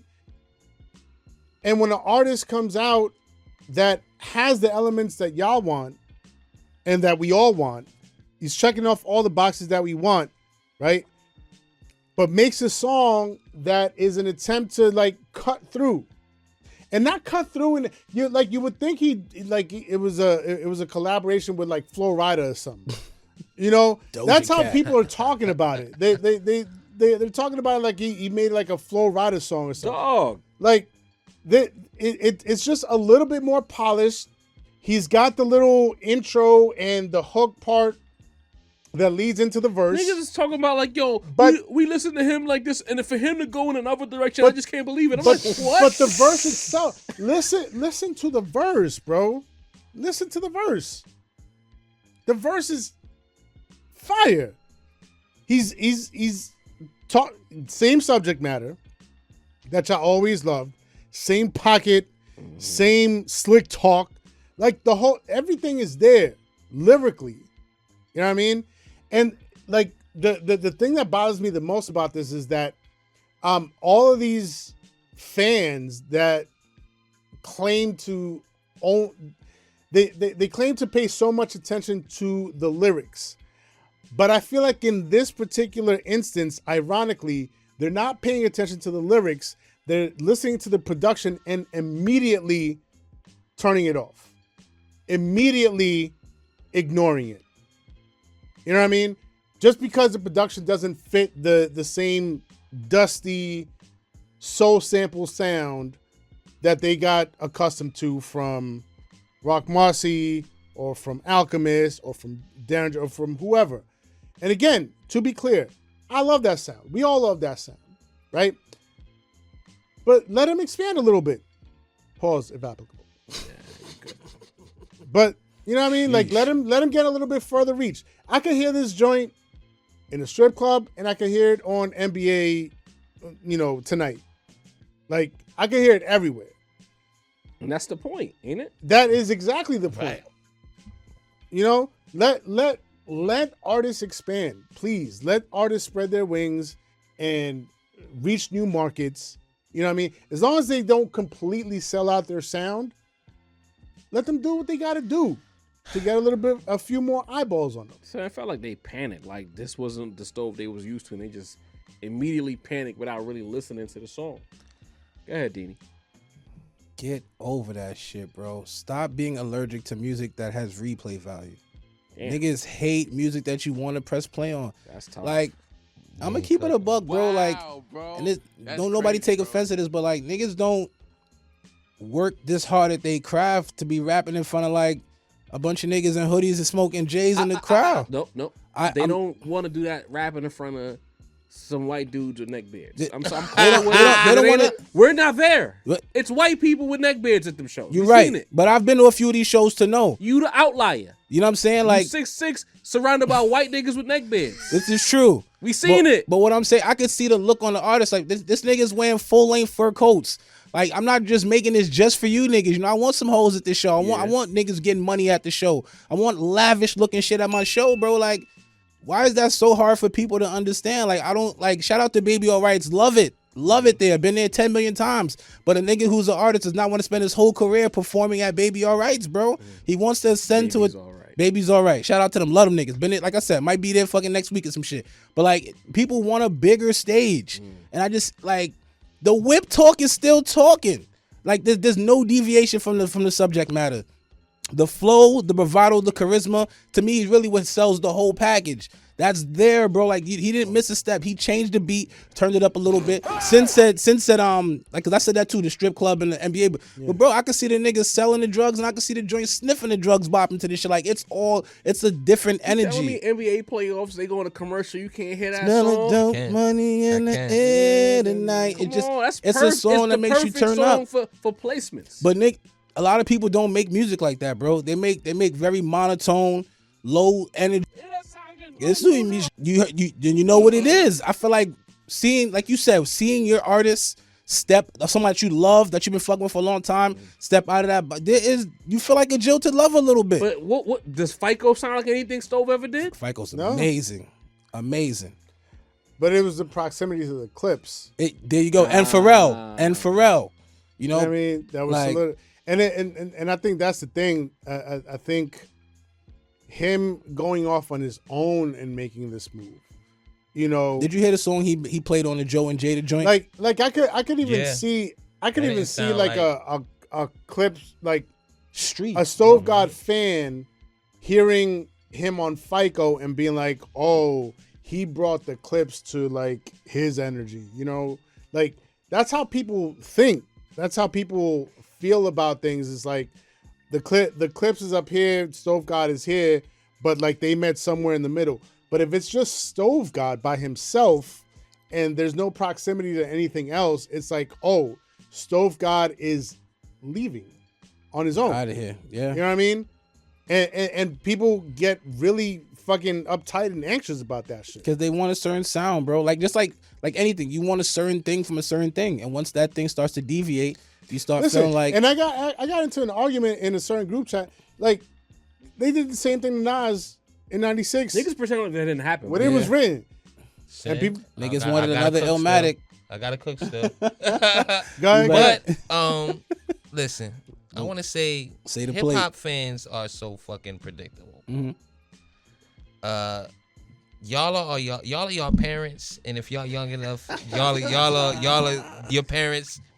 You know what I'm saying? Sin is was about to get into it, and that's what I've been waiting to say the entire time. Is that if you like the sound that the niche fan base doesn't like, you're most likely on the right side of history, because like Sin said, shit. that's Nas when You're it being was a little written. disrespectful right now. I mean, That's No, let him Nas cook. when it Not was You're capping. being a written. little disrespectful right now. Let him cook. All right, You go know what I ahead. mean? I ain't stopping to cook. Hip hop fans didn't like that, right? I'm actually old enough to remember that, 50 Cent Get Rich or Die Trying. Why is he rapping like he's from the South? South. Now everybody rightly admits that's the best piece of music he ever dropped, right? Mm-hmm. Jay-Z didn't sound like I like 2001 through 2003 Jay-Z more than the original Jay-Z. I'm sorry, maybe y'all don't. I like the graduation Kanye Wasn't there some more song than the behind college Big Pimpin' when dropout. Big Pimpin' dropped? Am Yeah. I remembering that wrong? Was it what? When Big Pimpin' dropped, wasn't some niggas salty about that? Of way course they course. were. Of course Of they were. course. He Of went course. too pop And for some niggas. if you know people old enough, they was mad at Biggie for Life After Death, bro. You know what I'm saying? All the shit that people pretend like is super classic and they all Juicy loved was and too it's all commercial. 5 Remember, mics. remember the fight against commercial rap back in the mid-90s? That Niggas was hated that that's shit. the whole That's thing. not that real shit. You that we selling came out. for. We selling- And Yeah. now 30 years later, they all are pretending like they liked it the entire time. You know what I mean? But y'all been mad when an artist tries to switch up their sound for as long as eternity, bro. You know what I'm saying? Y'all still listen. Kendrick don't sound like Section 80 on Damn, right? This is facts. You know what I'm saying? Was he going for a bigger sound? You feel what I'm saying? Like, this is what all artists get to a point where they try to say, you know what I've been doing, what I've always done, it's getting a little easy for me. Let me try to conquer, let me try to get into a new lane. Let me try to make music at this superior level with a new sound, get a new audience, get some more money. You know what I'm saying? Like, that's, ultimately what he's trying to do. Cito, stay right there for What's a the second. word? You Go. made a good point about making some more money. There's been a lot of talk about Stove God's record label situation that he can't get out of. Wouldn't a big record go forward to allow him to recoup Get his so he way can out get of up there? out of that shit? Mm-hmm. The fans rather him languish on Baby Grand for the rest of his life and just, drop those, Baby Grand, he can't even get on bum ass Def Jam right now. Y'all want him on Baby Grand? Right. That's crazy. Right. You know what I mean? You it's comfortable for you to continue listening to the artists that making the same shit. The shit that they'll criticize the artists they don't like for making the same shit. Drake. If it's their favorite artist, no. Keep making the same shit I always like you for. Nah. If you really a fan, then you'll follow the artist on their journey. If they're an artist that's good enough, they'll be able to make music at the same level that they've always made it, even if they switch up. I'm gonna tell you what Banks told me. Go ahead and switch your style up. You know what I'm saying? That type vibe. You know what I mean? You're Watch the always money gonna pile be up. able to transition because all of us actually, let me speak for all of us this time, y'all. All of us like this one. You know what I mean? We all were in the chat, like, kind of almost asking ourselves, like, are we bugging? Like, are we gassing it? Like, this shit is heat. And I feel like we all have, kind of a more of an open mind to that, right? We ultimately, if Stove never, makes those type of beats ever, makes songs over those type of soundscapes ever again, I feel like he's already did what he's supposed to do. He gave us the classic. Reasonable Drought is a classic. Fire, He don't bro. never have to touch that sound ever again. Fire. He has one of the highest peaks on that sound already. So yeah, it's time for Stove to do something different. He's already been trying for years to blow up under the sound that y'all say y'all like. It hasn't worked. Just That like you said, it's sound- contractually it's been problems. He's trying to switch it up. What's wrong with that? I'm gonna ask a very important question right now. What's the That word? Uh-oh. I'm not sure that other platforms have asked or even thought about asking. Is it just a situation where that sound that we all four of us love? Maybe not Mace as much, but 3 out of 4 of us really love that sound. Thank you. Is that sound sustainable for high-reaching success? I asked that question because I think as we in the midst of the Great Reset, the talking points is hip-hop is going underground, so on and so forth, right? If a guy comes through, I'm the rapper. I'm rhyming on Derringer beats. I'm rhyming on Conductor beats. I'm rhyming on Nick Craven beats. I build up enough momentum to where I could get seated with was 2 T's and B Dot. Mhm. Then I'm on the Button Pod. Then I'm on Rory and Maul. My Q rating is through the roof because when you do those pods in particular, you're getting introduced to a whole new audience. Mhm.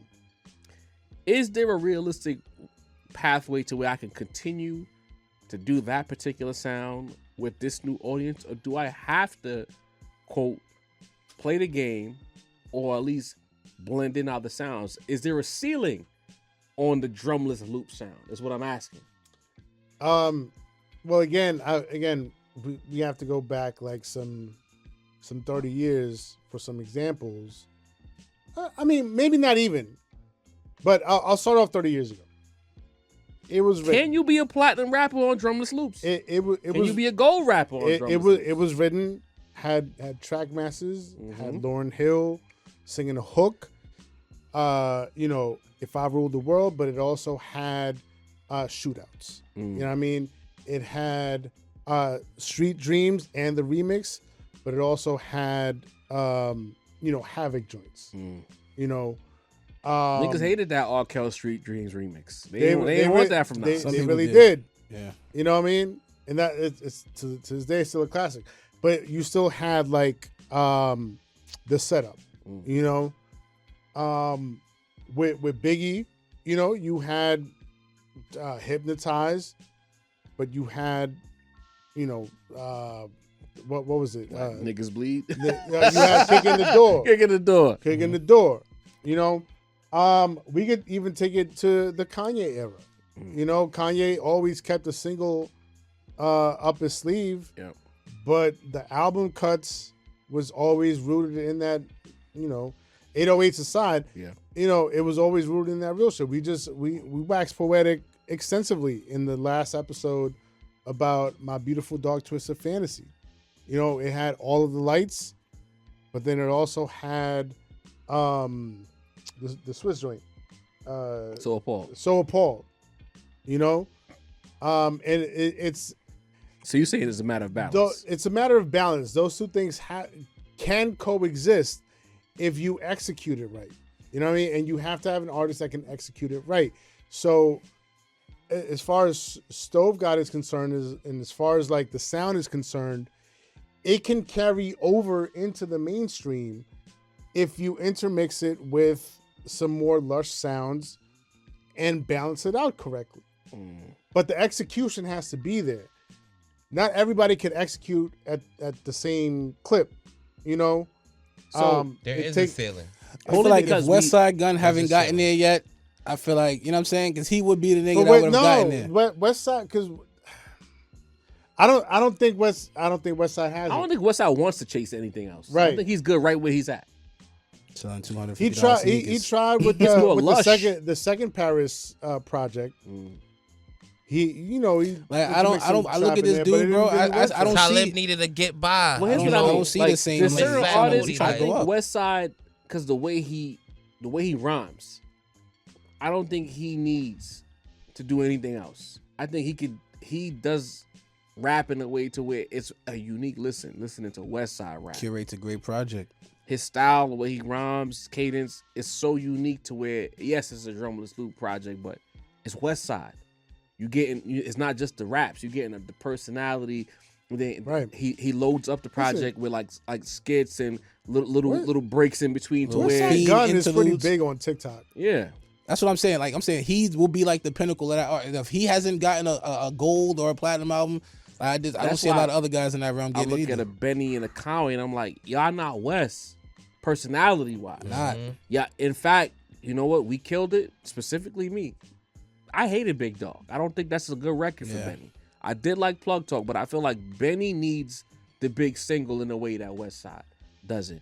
But because there are time constraints, we could talk about this for hours. It's a good combo. Yeah. My question to this particular sofa is, whose responsibility is it to appreciate the balance? Is it the artist who needs to create the balance, or is it the listener who needs to appreciate that he's trying to balance the shit out? Denny, what are your thoughts? I think both, but I think the listener more.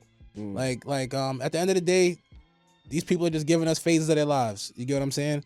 Like some nigga, he might be a drug dealer on Monday, shit might work at the post office Tuesday. If that's the switch of his life that I get, that's the switch. You get what I'm saying? Like people gonna give you what they're gonna give you. If he's gonna give me some fake shit to appease me because he thinks that I want to hit, do I really want that though? You know what I'm saying? Just be yourself, do what you gotta do, and the people that fuck with you will fuck with you into the, you know what I'm saying? I think it's up to the artist to create the balance. I think the listener will follow.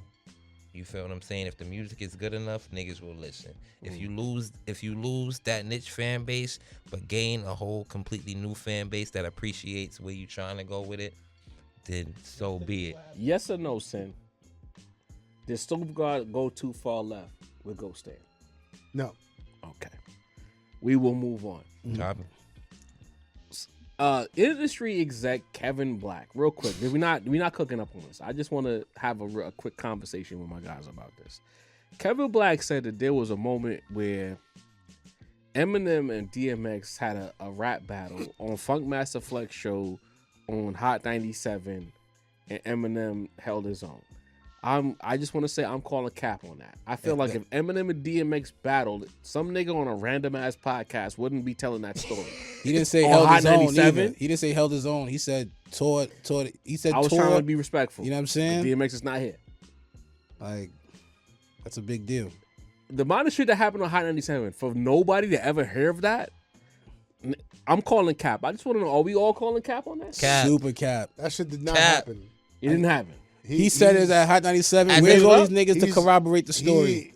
That man, I don't know that man, but he's smoking crack with dust. He has a chasers. missing tooth. You can't trust niggas with like a whole Right. like a whole front tooth Not is the gone. front I'm a joint. little, you know what I mean? As a That collector shit, of he- information, I'm telling you, he I would have found hallucinated this. that I shit. would have been found this years ago. But you on know Hot, what I mean? DMX versus Eminem is Unless it it's wasn't too much on lore air, but involved like, for us to not why know would that. that not be on air? Somebody Like, would have mentioned that, bro. You know what I'm saying? Like, I'll be Flex on- could corroborate that if That that shit shit did is not true. happen. so universally we all calling cap. Nah, it Did didn't not happen. Just All right. Absolutely not. I just wanted to make sure we all on the same page. yeah. If Rockefeller could come through there and rhyme down and have multiple moments on Flex show, Angie show, Clue show, Rockefeller, and Bad we don't know Boy. about DMX We, and M, we know who DMX was battling on prison yards, bro. Bro. But we don't know about this. Like, yeah. Yeah. Are we in the back? We call it cap as well. All right, super cool. cap. Moving on. We got the mailbag segment. You know, it's a quick one. Talking about our topic where we was like, who has the best Preemo collection? Nas or Jay-Z. We have Flow Breezy BX.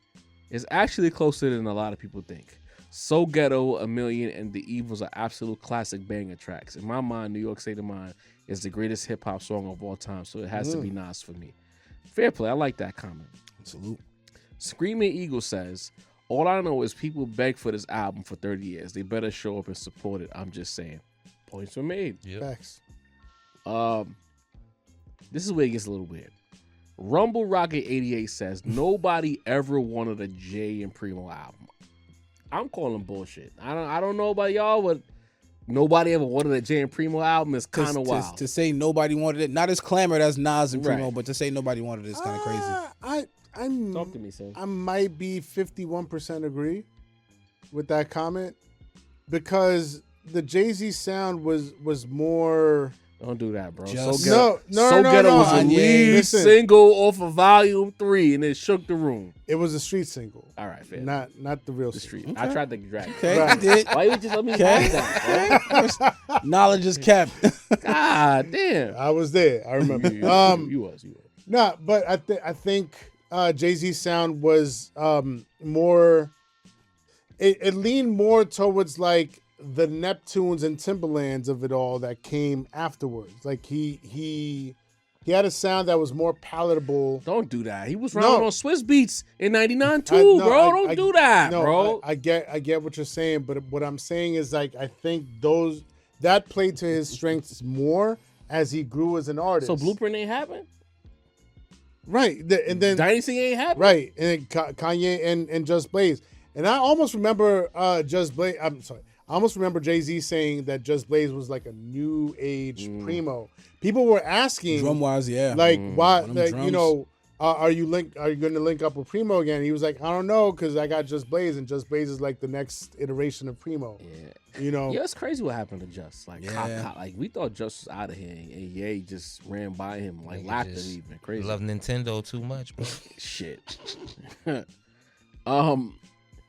I don't know this person's name. Mawaya Mui says people hardly even remember Jay and Primo having records together. Stop That's it. All right, that's. Stop it. I love the That's jigger cap. slander as much as the next guy, Cut but it out. come right? on. Like- that's cap. Last on. but not least, longtime supporter N2 Craft says, great episode as usual, Kings. Be well. You got to always end on a positive. Thank Appreciate you, it. N2 Crafts, for the love. You Salute, know man. what it is. 100%. But we are somewhere in New York City. Oh, shit. We got Fresh Daily in the building. Big Yes, interview sir. coming up next. Yes. But before we get to that interview, we got some vagrants somewhere, you know, stepping on kicks, kicking up some dust, and we absolutely need them too. Get off my lawn. Get off Sincere's lawn. This is going to be a little bit more of like a, I don't know. Do we need to worry street- about No. politicians chasing us? No, listen. Bedtime.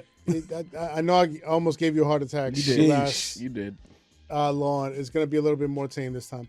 But it's going to be a little bit more, I don't know, esoteric, a little bit more stream of consciousness, because like I just see a lot of things going on out there.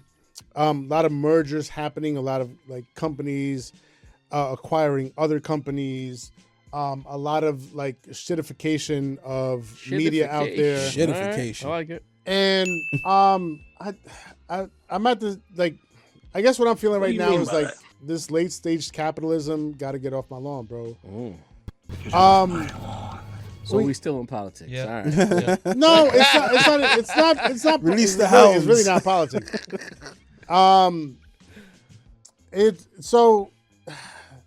There's been this thing it's been going around where they uploaded an upgraded version of Mad Men, right? Have we all seen this? Yes. I have no idea where this is going. I do. So look, this has that mind you, this has nothing to do with rap. But they've recently made available this upgraded 4K version of Mad Men on HBO Max. And apparently, Which Netflix just bought, by the way. right, exactly. Well, I mean, It's pending. I'm getting there. And so there's all of these sort of like errors and mistakes in throughout the series, where like you see crew members, like you see people that are not supposed to be in the shot, you see props, and apparently like Honestly, as long as the redheaded joint with the knockers is there, I really and apparently like Hendrix. you know, they didn't do their due diligence in going through the footage and in the upgrade process, making sure that they edit out these pieces that are not supposed to be in any of the footage or the shots, right? So that annoys me to death, because as somebody who has HBO Max, and as somebody who is constantly being asked to watch Gomorrah. Yes, yes. Well, but not that- he's watching Mad Men, but he should have been watching Gomorrah. but constantly being asked to pay more for the subscription, trying to share subscriptions with other people and being told I can't do that, I have to pay for it. You gotta live and in the then, same house. and then paying What's for it, and then $200 being the same? told I have to pay more because now the version that I have has ads on it, right? And so now I have to pay more for the version with no ads. Since when did HBO ever have ads? Ever since like the days of cable, Yeah. HBO has never had ads. Now all of a sudden they want to have motherfucking ads New for a way to certain charge tier you. of subscription. Saying This you, shit- you broke, saying you can't pay for the ad. No, it's not. It's the principle of the matter.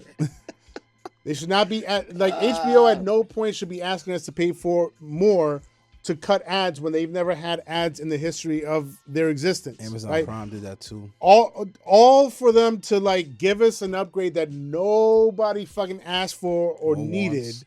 and then in the process of that upgrade, exposing all of their smoke and mirrors. This is a perfect analogy for the late stage capitalism that we are in. Like, y'all asking us to pay more to get a less shittier product, right? And now, come to find out, Netflix has bought Warner Brothers, which HBO is a part of. So the shitification of everything is just going to continue on indefinitely. Hey, maybe we get a Showtime. Remember that show, Winning Time with the Lakers and Yeah. shit? Maybe we'll Yeah. get the reboot. Can we get some Magic. back? Possibly, Magic. but Classic show. it's gonna have like horrible fucking Visuals camera and shit, angles, yeah. horrible visuals, Nasty. fucking like AI looking filters, Crazy. the same camera angles in every scene because everything has to be in the middle of the screen so that it can be cropped for a fucking TikTok clip, right? Yeah. And then everybody has to explain exactly what they're doing in the fucking scene so that the person that's watching on the couch can scroll through their phone on TikTok and Instagram and Twitter and not lose a beat of what's going on in the show because they're not actually watching the show. They're He just said that listening to the he didn't show have in the a background. lawn. This is Yo. bullshit. Life finds a way, bro. Get all of this the fuck off my lawn, bro. Wow. This shit is getting me so tight. as I'm saying it. Flame on. Because it's like we're losing actual art. Everything is just content now. Yeah. And we're losing art.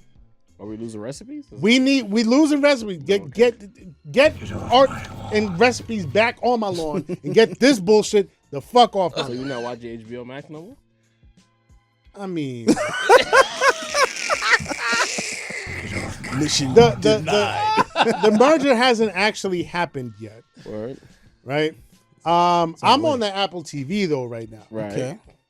Pluribus is crazy. Still ain't watching Gomorrah. Hey, man. Best TV show in HBO Max history. This nigga watching everything but that, bro. Gomorrah? You get what you fucking deserve, quite frankly. You know what I mean? Get off my lawn. You know what I mean? I've been telling this nigga since the pandemic to watch this shit. He still ain't watching. Nigga, what the fuck? Parables on Apple TV? What the fuck you talking about? Anyway, Dini the Balance. We got Fresh Daily pulling up. Dini the Balance. Take us home. Watch Gomorrah if you have it on HBO Max. It's fine. You know what it Watch is, it in y'all. Italian as well. Fuck, read the Episode subtitles. 138 with the guys, the Rap Roundtable. You know how we do. Like, share, subscribe, swipe, and hype. Yeah. Tell a friend to tell a friend. Hype so we can afford ad-libs. You heard? please. You know what I'm saying? So Word. we can get the HBO Max special that Cinder want to The pay ad-free for. version. You heard? We need all of that. Please. Shout out to Macito, voice of the culture, My man. boy. Keeping you apprised of everything that's going My on. boy. Shout out to Sincere, the producer, Super the rap producer. snob. He makes I beats. pay for man. the full version of all my streaming services, by the way. I don't got no ads. I just got my prime, B. I ain't seen the ad in years. Shout man. out to I got YouTube Premium, nigga. I don't feel know me? what that is. But what I'm the saying check. is I do too, but why the fuck should we you have to pay for that. Yeah, they added that on. Shout out to Jarvie, the hardest working man in show So business. go ad money on the sneaker budget. You You heard? know what I'm saying? Yo, life is hard, nigga. We got Fresh Daily pulling up on us. Don't go nowhere. We'll be right back. It's the Rap Roundtable. Ow! Stay right there, Fresh Stay right Daily there. on We the coming way. right back, gang. Salute.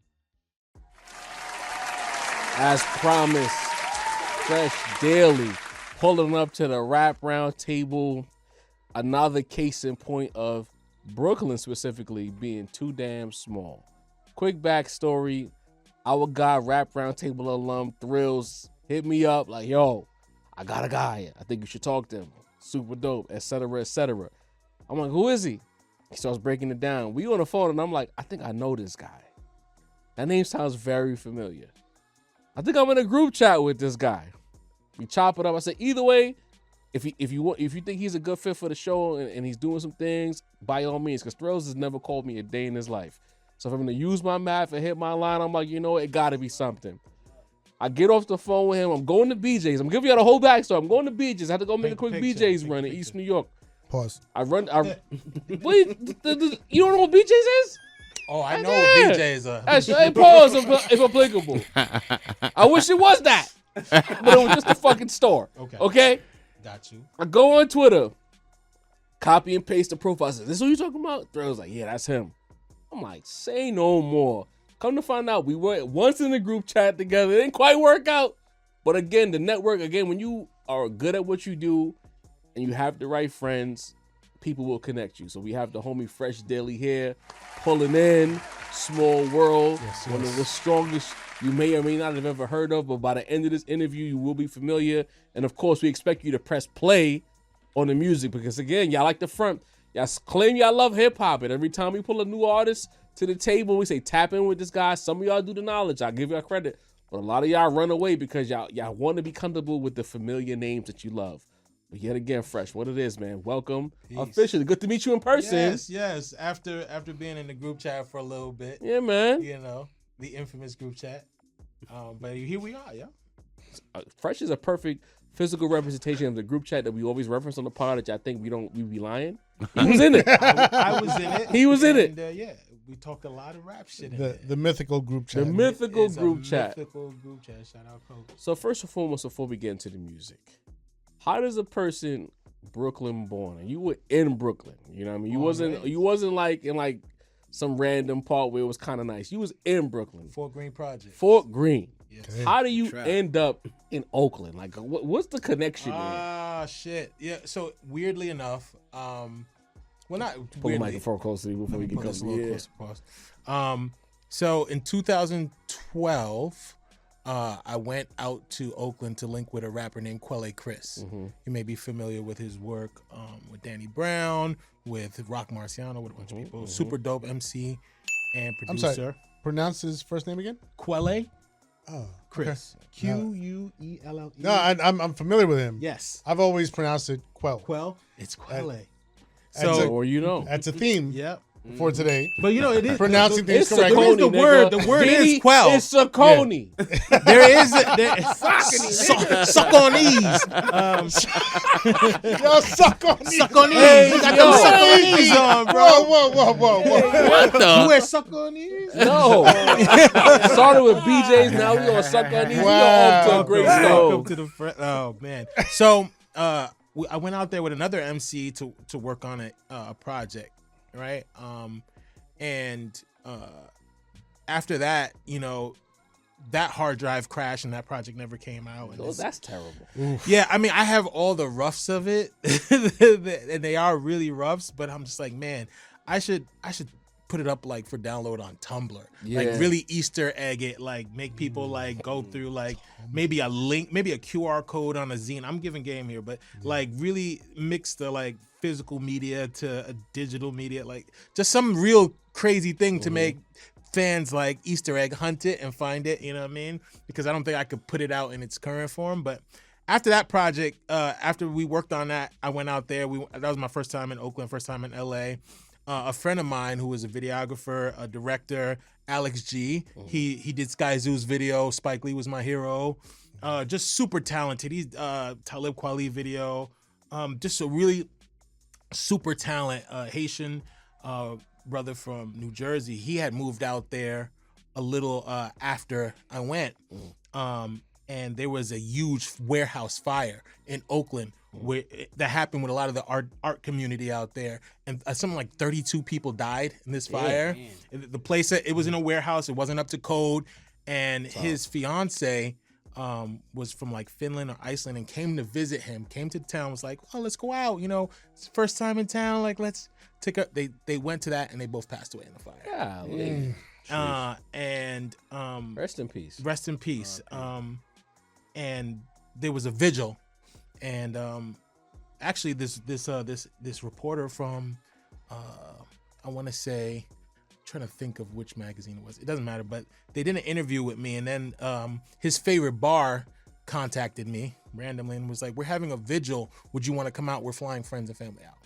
And while I was out there, a job offer opened up, and it was like, at the time I was like just selling bud and doing verses and graphic Trying design. to figure it out. Yeah, like me and my shorty had just broke. I was here, and I was just like, damn, like a job opportunity presented itself, and it was like at least like 15 to 20 bands more than my last job, and I was like, yeah, maybe I need to change of space. You know what I mean? Just change of view. And if you know, I mean, y'all are here, so you see it. Brooklyn don't look like how I grew up in Not Brooklyn at all. Just now, like just coming back, I just landed today, and I was walking around Fort Greene, and I was like, damn, yo, this shit look like Park Slope now. Like, Yep. that's crazy. Yep. This is Absolutely. really crazy. So And if you ask some of those people who live in Fort Greene, I'm pretty sure it has a different name than Fort Greene now, because they trying to change wild. all the yeah, they names, all the move- vibes. they move it now. Was it It's probably Stuyvesant Clinton. Heights is one Yeah, of those names? dog. I lived in Stuyvesant Heights when I lived in Bed-Stuy too, man. And I was like, this is Bed-Stuy. We talking about a block away from Malcolm X. What are you talking about? So I took the job, and they were like, yeah, you got 3 weeks to get here. And I was like, oh shit. I had roommates at the time. I was like, y'all. Hey guys. Hey guys. And I made that jump. And at that time, I was already kind of on hiatus from music. I was like doing guest verses and stuff, but I had started an event series that was taking off called Beat House, and we got sponsorship by Converse. We had gone on tour. We got sponsored by 10 Deep. Shout out my man Scott. Like we had motion, and we had more motion than me rapping. You know what I'm saying? And at that time, I was like, all right, I need to focus on this, because giving people a platform is taking off and taking me farther and making more money for me than music was. And at the time, I was just trying to really figure things out. And despite being in a bunch of blogs, I've been in Double XL, I was outside. You've put the work in. I put the work in, and despite all of that, it just wasn't translating into me, Mike, the person behind the MC, being alright. They were like classic, like lifetime things I should know how to do in my 30s, like drive. And I was like, you're a native New Yorker, you know how to ride the train. Now you in Cali. Now you in got Cali. You have to have wheels. And part of the job description was like, yo, you need a car. So, and you need to have one in the first 90 days of being that's part of your contract. Really? So I had to learn how to drive, buy a car, like all within the first 90 days of me touching So you had down. to change your entire life. Everything switch coast, but you know what? Everything happens exactly how it's supposed to be, because in that time, I feel like I started hitting these marks and growing as a person, not just an MC. I feel like I kind of hit an interesting peak and stride, and then like flipping coast, I'm still Brooklyn to the core, but I think the universe wanted me to slow down and be a person. You know what I'm saying? The ill shit is New York is a rat race sometimes, especially for creatives. But Sometimes? Shit. all the time. Every But you know what time. the ill shit is about a rat race is? We're not fucking rats, bro. We're people. You know what I'm saying? So like once I peeped that, I was like, I need to step out of this stream and get right. And before I get left. And once I moved to the West Coast, being able to have a slower pace, being able to like clear my mind, just grow up a little bit, even though niggas was in their mid-30s, allowed me to grow up a little bit and stack my paper a little bit, so that in 2021, at that point, it had been like maybe 8 or 9 years since my last release on vinyl, 2013. So yeah, it had been a minute. And I was like, I'm ready. What was the culture shock like going from Pace. Brooklyn to Oakland? So look, what do y'all think about Oakland off top? Like California, as New York niggas, have you been to Oakland? No. Have you been to Oakland? L.A., but not Oakland. Right. Most of us, when we go to California, You're I have not going to niggas. I have Oakland. niggas that come to visit me, and they like, "Yo, what's up? Where you at?" And I'm like, "I'm at home. What's up?" He's like, "Yo, I'm in your town. I'm in Cali." I'm like, "Word. Where you at?" "I'm in L.A." Well, I'm a 5-hour drive. Yeah, Right. Nigga, Oakland's talking further about, north, bro. ain't it? And yeah, it is. It's up north. It's like 2 hours or an hour and a half from Sacramento, so it's like up on the map.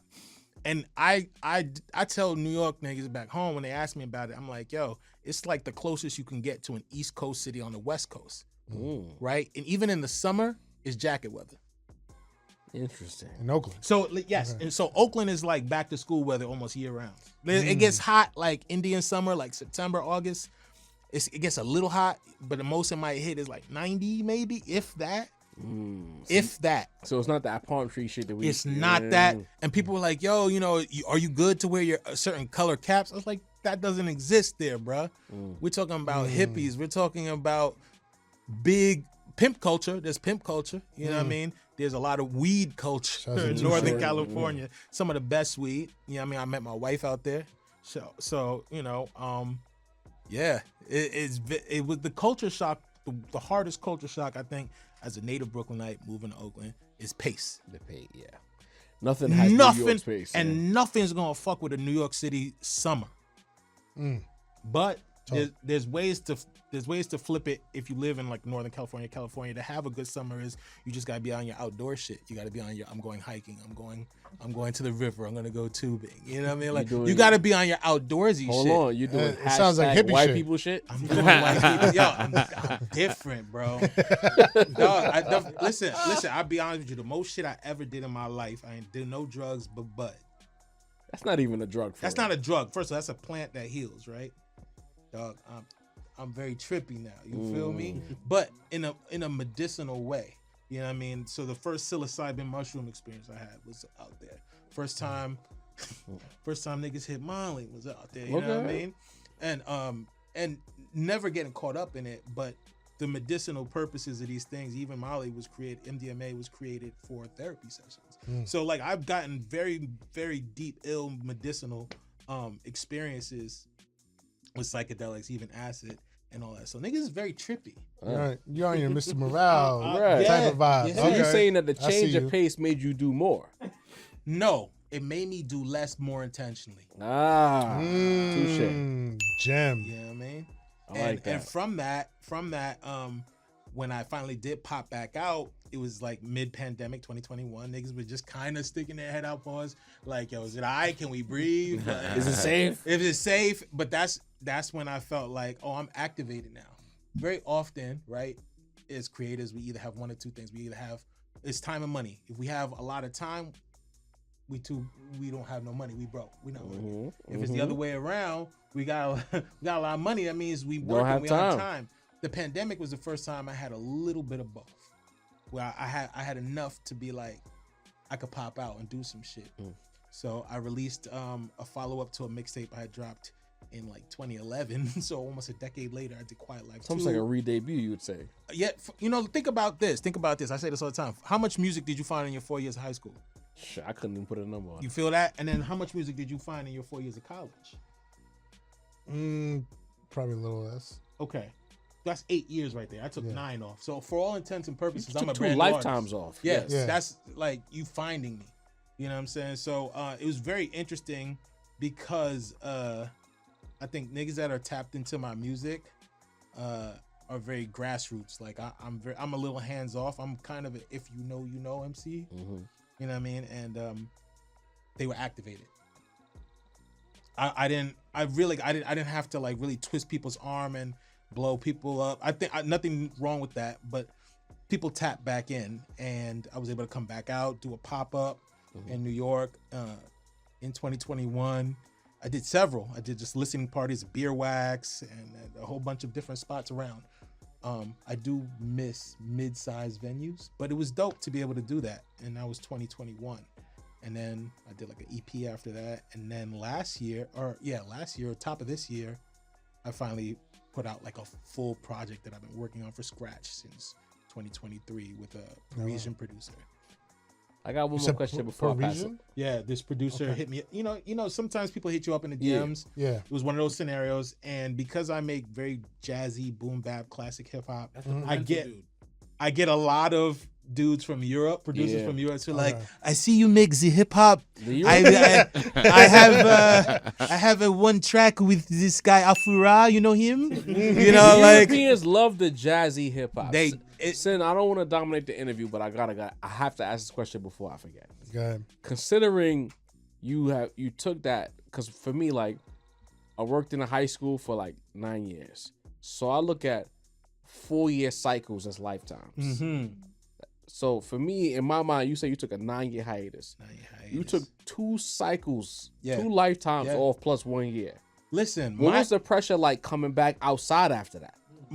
I would say my graduating class at MCs that I was in the cypher with, that I saw out all the time, blog era, was me, especially in Brooklyn, New York, was like me, Mickey Fax, Shout out. Theophilus London, Mellow That's Wax. my cousin's cousin.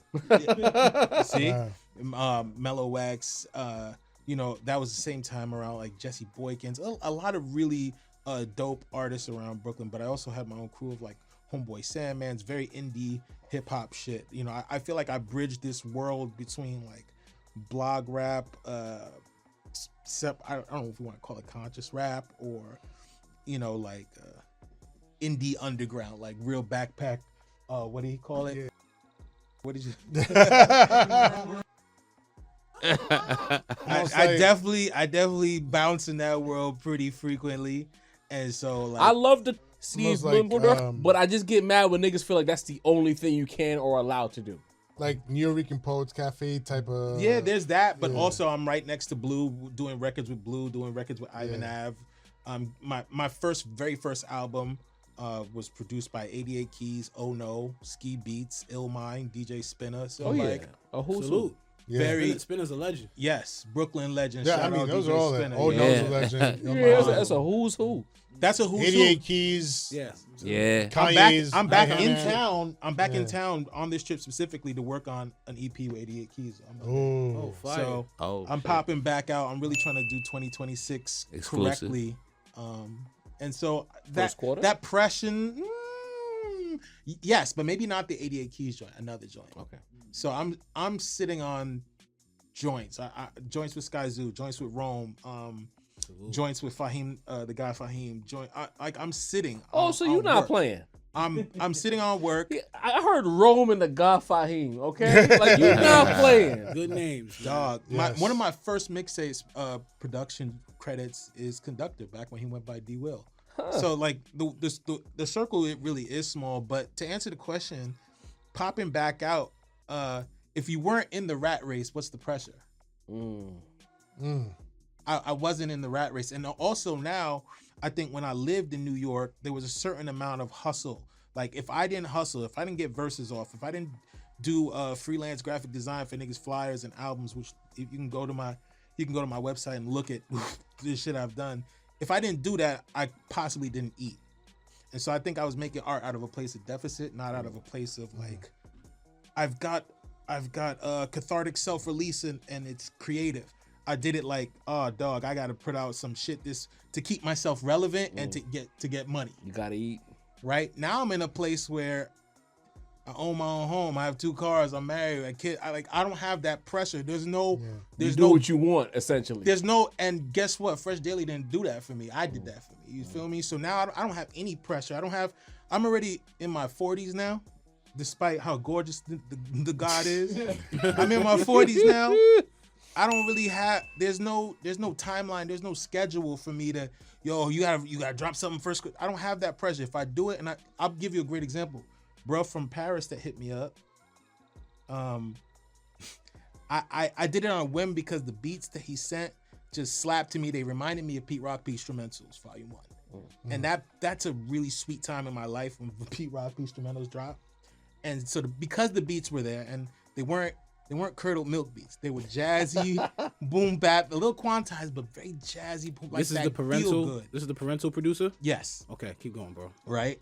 Because he sent me that project, the songs flowed out of me. I didn't have any expectations, with the exception of knowing that my shit was coming out on vinyl.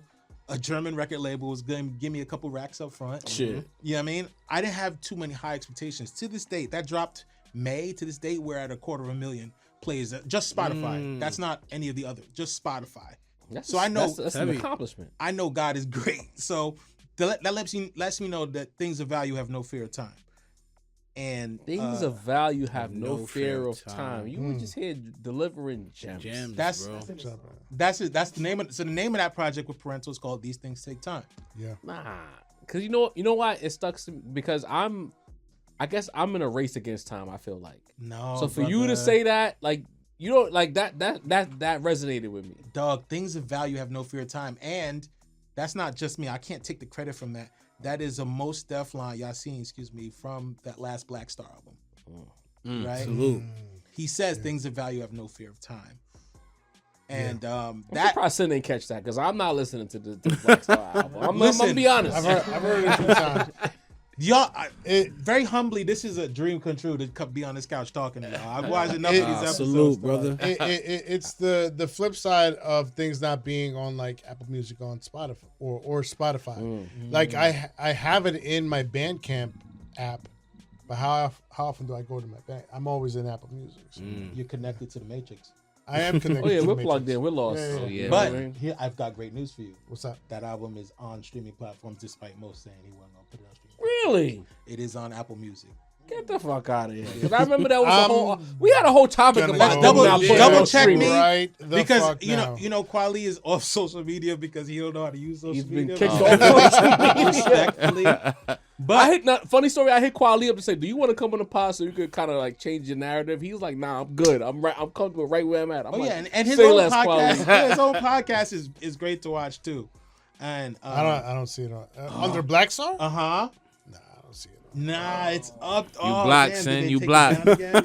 Damn. They said pay for Nah, that. because you You know get money. Apple Music is I'll go fickle do that my way. Googles. It'll be on there, then it'll be Yeah. off. Then I'll it'd do be my off there. Googles. That's a fact. But it was on there, and I just remember being like, not only was it on there, I think the instrumentals were on there too, and I was like, oh, I'm a rap on this.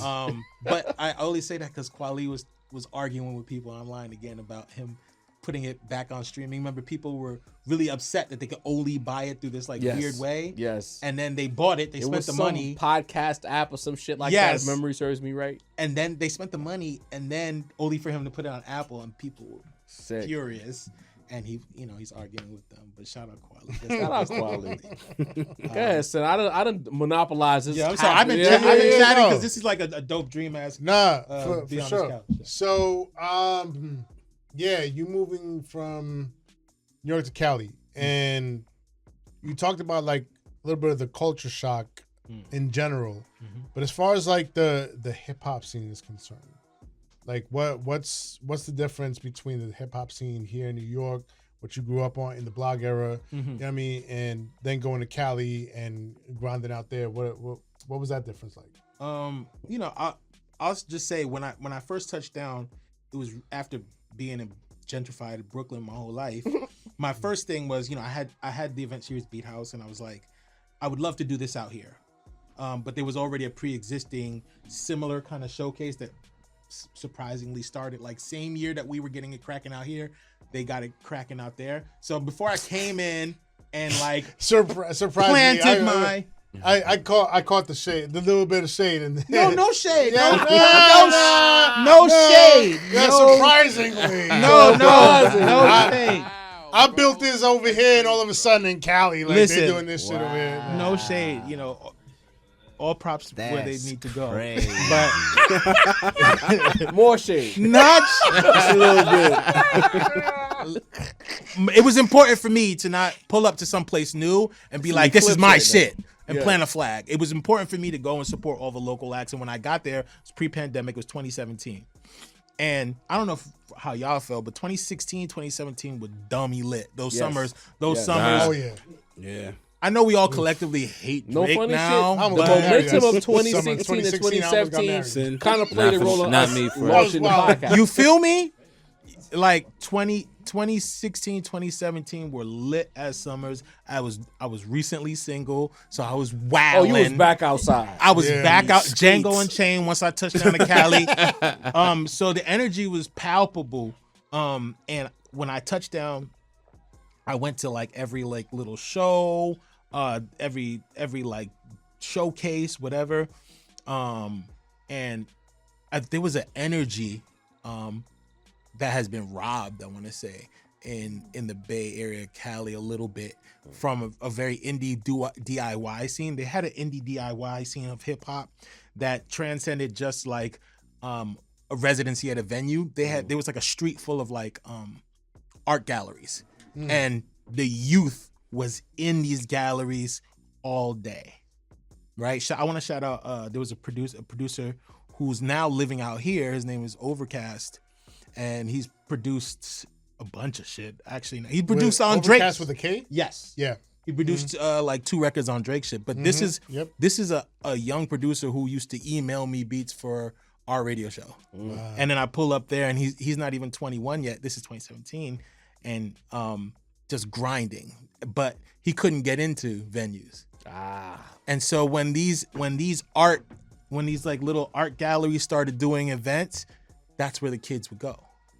So there was an ill little like downtown Oakland scene happening. And there's also, it's gone now, but there was a place called Youth Radio. Okay. And it was kind of like an incubator for young artists and musicians. Legendary in the Bay Area. Legendary in Oakland. Would you say it was kind of like a proving ground for the up and comers? I wouldn't say proving ground.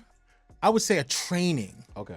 Shout out my boy Stanley. He's here. He worked there, and a lot of people came through the door. What celebs came through there, yo? I Am Sue is an alum. Who else? Pilo. A lot of Bay Area like people who are cracking in the industry passed through those doors and got, like an incubator. And so a lot of the artists were coming out of there. There's also Oakland Performing Arts High Schools right there. So, yeah, I definitely was the old nigga in the room for sure, trying to support the kids and shit, but just pulling up. Do you know who Coda the Friend is? Nah. Wow. Okay. Put me on. Look up. We're here to learn. Yeah, Okay. KOTA. KOTA. Yeah, I know Coda the some. Friend. He's actually from Brooklyn, Fort Greene.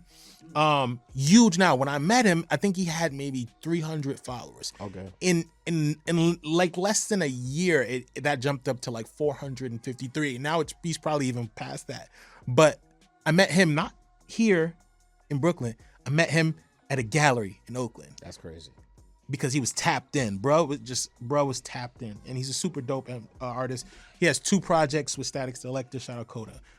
So that Static. to answer your question, when I got there was a cool indie DIY kind of scene that COVID came and like crushed the buildings a little bit. It doesn't really exist.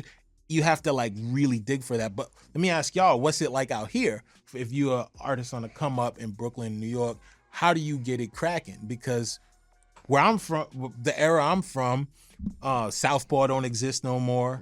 You know what I mean? Like, a bunch of the venues that were mid-sized that I could see Little Brother at, or I could see Ab Soul at. I know there's Baby's All Right now. I know there's a couple of Brooklyn spots Paramount. I that happened after I left. That's post 2017. Yeah. But yeah, you know, The new pyramid. It's not even. You know what I mean? it's not even on Avenue It's A not, anymore. It's not the OG pyramid. Because when we did the Lord Skull show, the pyramid that I remember was not that pyramid. Like I don't know if they redesigned it or whatever, but the whole. If it's on ambiance- Avenue A between 6th and 7th, it's the old pyramid. They might have just redesigned it. Yeah. Because I'm an alumni of End of the Week. Shout out End of the Because Week. I had an artist I used to manage named Chills. End of the and week. That's Shout how I out met to Thrills, because Chills was at that show, ironically. Chills and Thrills. You know what I mean? And you know what I mean? Absolutely. And like the venue, that pyramid that we went to that night, that it don't look like that no more. It's like you go through the bar and at the back room where they perform at. But like the design of it, it don't look the same anymore. That's New York in a nutshell to me. Mm-hmm. That's New But York. like in a as far as nutshell to answer your question, I would say being that I had the luxury, I worked in high school from 2013 through 2022. I got to see firsthand how the internet's kind of replaced the venue. now. Yeah, the internet has replaced everything.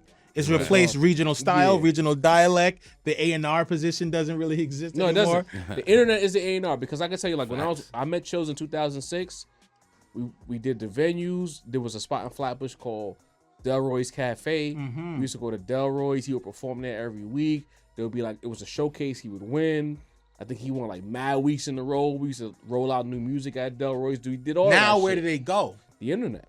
So like That's they depressing, YouTube, bro. essentially, not even That's the internet. depressing More as specifically fuck, for me, bro. my experiences was YouTube, because I can tell you, like I tell these guys on the pod all the time, like I didn't know who a 5-year-old foreign was.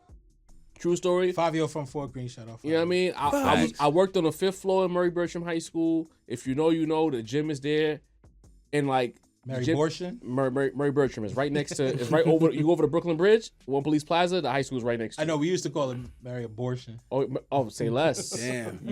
You know some things that I don't know.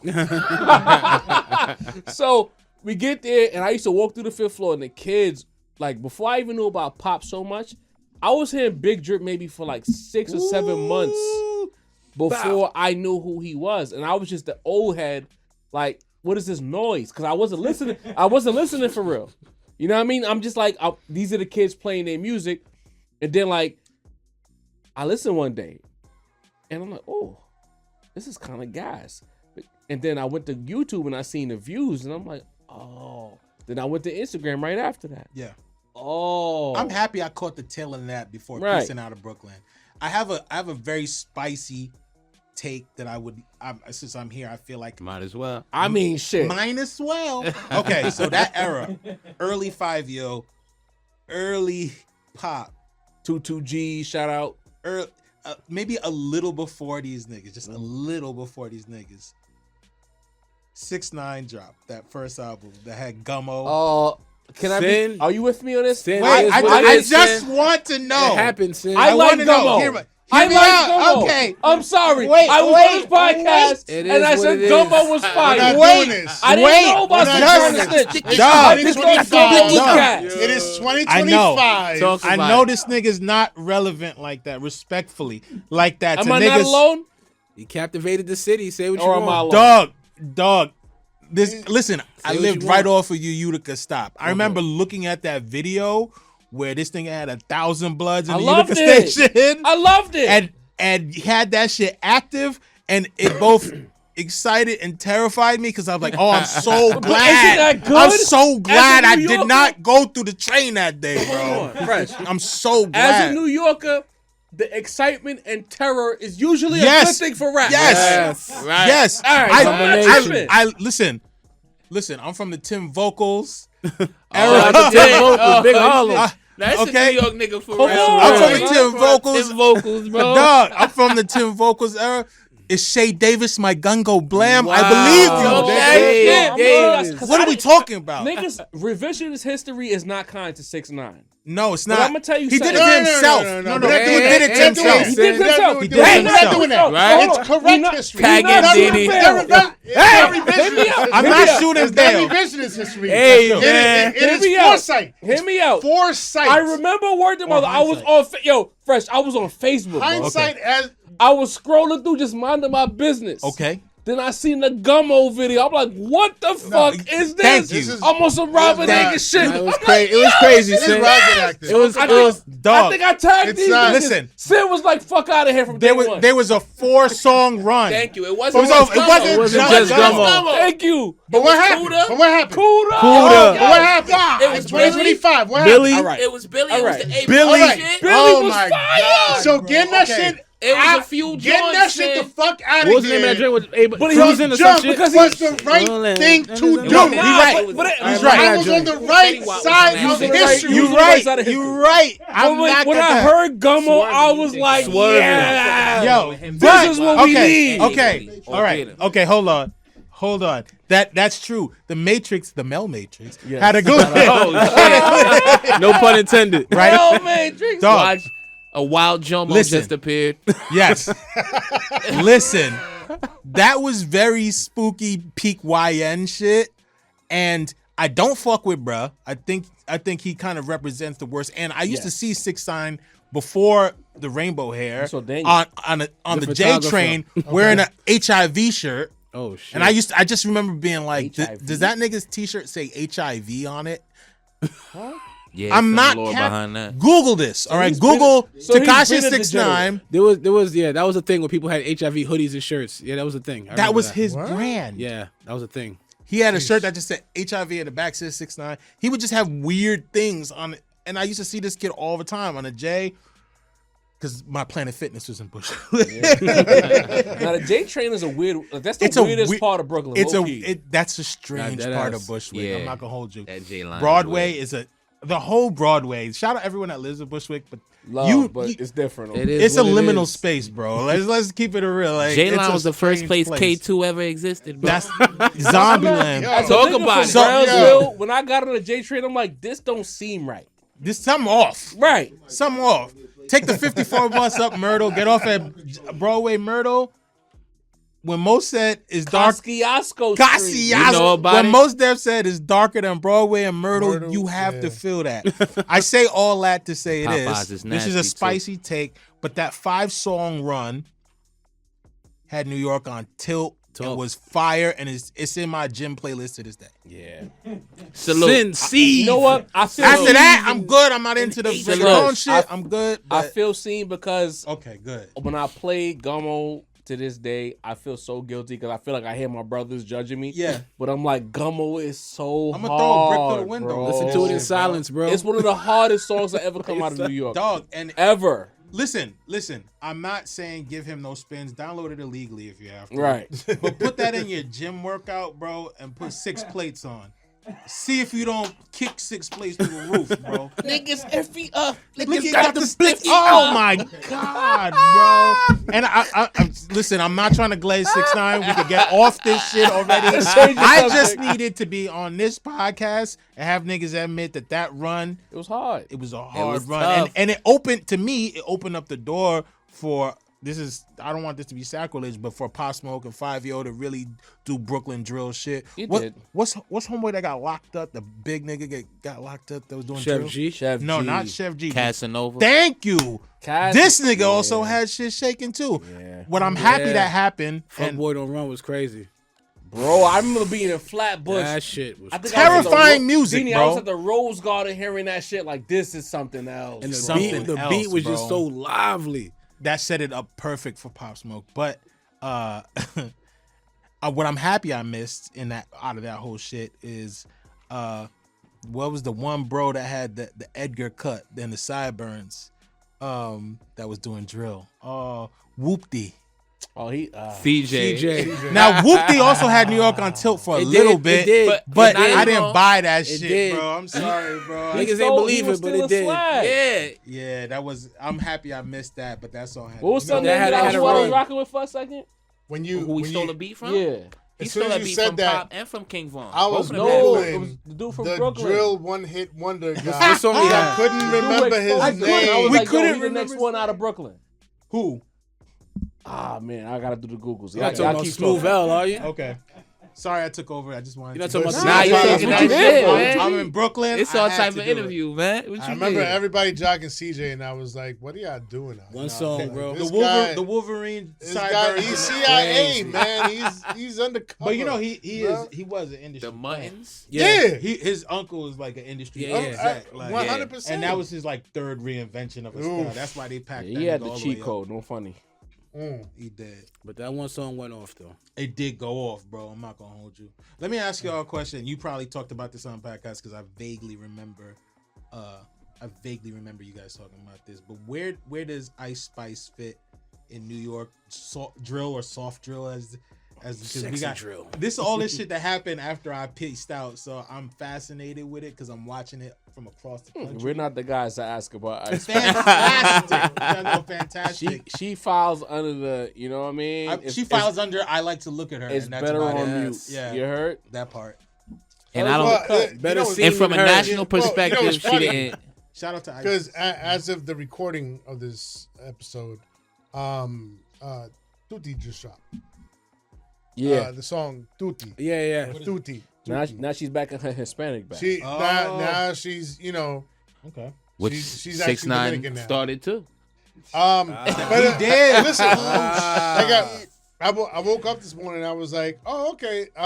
Let me go to YouTube and press play and then turn the volume all the way down and watch this real quick. It's the best video you ever seen. No, Glorious. it wasn't even all that great. So I'm like, yo, is she really?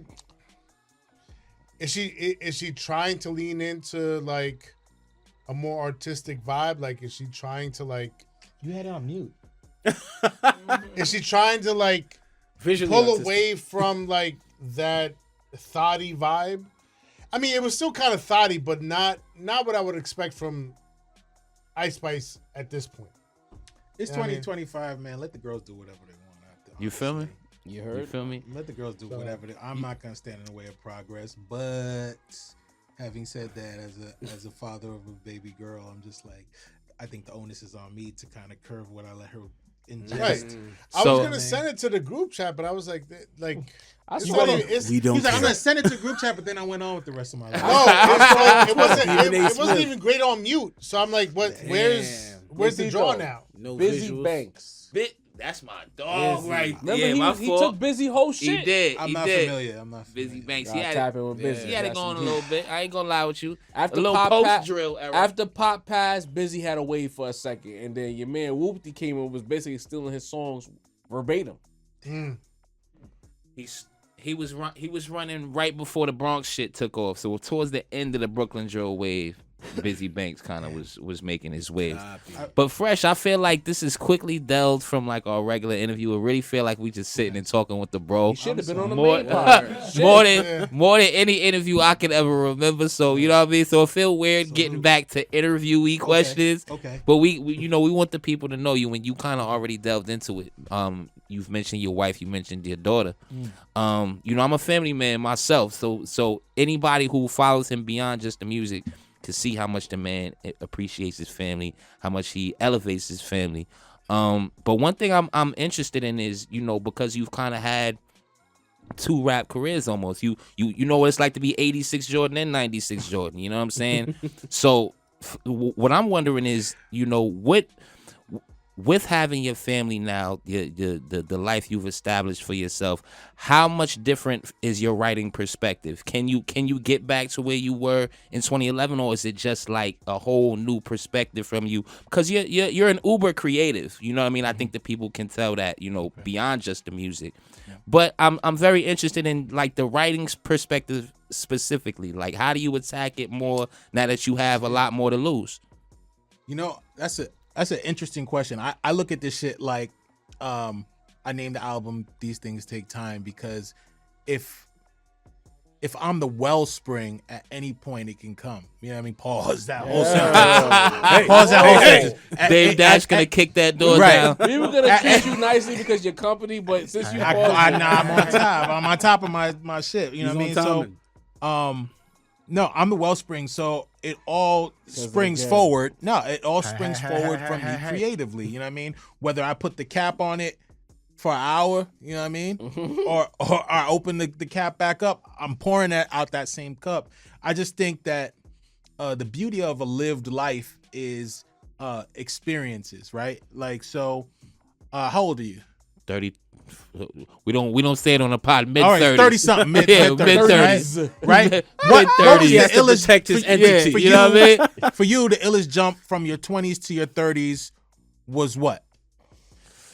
Oh, making more money. Making more money, yeah, right? I ain't Making gonna lie. more money. What did that give you? I'll tell you what it gave me. pay utility bills. Fuck that. I say it. Okay. You know what I mean? What happened for me from 20s to 30s to now 40s is you wear, those are prescription glasses? Yes, I'm blind. As That shit. every 2 years they make you go and take that Hell shit, yeah. right? Okay, so every 2 years your prescription changes. That's how I feel like when I was back then, I could see the world like this. After I lived a little, I see the world like this, just a different perspective, which gives me more shit to talk about, which I talk about on These Things Take Time, because the experiences are different now. You know what I mean? I still am very Brooklyn to the core, and I mention that in my music, but it's not so much about where you're from, but where you're at. And as long as home is the core, like, you know what I mean? Somebody asked me, yo, do you miss Brooklyn? I said, no. I said, where's it going? It ain't what it Right. used to be. Where it's still in the same place. Is it not? It didn't pick up legs and move. I could still pull up whenever. And they were like, oh, I said, I miss people in Brooklyn. There are people I miss dearly in New York. But if I'm gonna be somewhere, the Most High has me somewhere to grow, and I planted roots there, and it's fruitful. Then I really have to lean in. I gotta go 10 toes down, you know what I mean, and see what this human experience is about in the place that the universe has me. And all that's given me is different perspective. You know what I mean? I'll give you a kind of funny story. So there's a shopping mall, there's an outlet in Northern California called Livermore, and it's kind of out in the blue. You gotta drive like an hour plus out there, right? And they got a Polo outlet store there, which is why I want to Of course, it's a go. polo outfit. Absolutely. That's why I want to go. But they also got an MCM store. They got a Coach store. They got a little, you know what I mean? They got a little, you could see, right? Finesse So out there. They had one at MCM. right. So we went there. I was like Christmas time, maybe a couple years ago, and I'm a project baby, and so I had our bags. There was a Nike outlet there too. I had all our bags. My wife had her bags. She wasn't my wife then. She was just my fiance. But when I had bags, I say, I gotta pee, y'all. Watch these bags. I'll be right back. So she sits down on a bench, like it's like stores on this side, stores on this side. In the middle, there's like benches and shit for you to sit. She sits on a bench. I go off to the side, use the bathroom, I take a leak, come back. She on her phone, right? Our bag's right there. She not looking at the bags. So because I'm an insane nigga, I take the bags and I put them behind like a plant or something. I'm a sick nigga. no, I'm you a sick didn't. nigga, bro. I'm a sick nigga. You walked I put them into behind a the fire. plant, That's not the and I point you wanna come. prove. I come up to her and I'm like, "Hey, babe, what's up?" I said, "Oh, where are our bags?" And she's like, "Oh no." And I'm like, you see, anybody could have taken our shit. You gotta pay. And she was like, "Yo, relax. We're not in Brooklyn anymore." Oh my god. You know what's funny? You risk some cold nights, my guy. Oh yeah, no, I'm a sick nigga, bro. You Listen, missed a lot of cold to nights. answer- You to know, answer- real mad is that space between the bed. That can't even cuddle for real. You wildin'. You ever, your girl ever been mad at you? You try to like scoot, and Right, she try go to scoot further. over. Oh, you yo. like She hanging go- off the bed. And she tryna- going You like, damn. fuck out of here. You tripping. And she, she graciously, she didn't dub me, but she was like, "Yo, relax. We're not in Brooklyn no more." You know what I mean? And I had to have that lucid moment, like, "Yo, I have to let go of it." I mean, I can't let go of a lot of the things that are my trauma responses, a lot of the things that are my survival tactics. It's who you are. This is who I am, but I can let go of shit that don't serve me no more. And I think that's part of the shit about the perspective in the music is like, I could let go of the shit that don't serve me and really focus on the shit I need to be. And I think that's why I've never, ever had 250,000 plays on a streaming platform. I don't think I might have had 250,000 downloads in the blog era when shit was free to download. Niggas got a zip share file like, oh, fresh drop something on Tuesday, Wednesday. I gotta check it out, right? It's free. Who cares? Like, I don't know these people also. It was social media wasn't as crazy as it is now.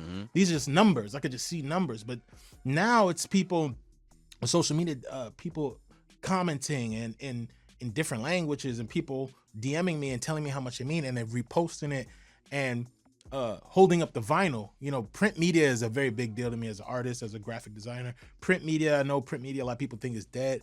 But I just saw Complex recently doing print media, and it's like a binder with a spiral. Have you seen this yet? No. So the new Complex is not a magazine. It's like it's almost like an art zine now. They're like going with that because they know, and that's the subtitle on there is like collect, obsess, because they know that people that collect print media like that, adjusted to the era.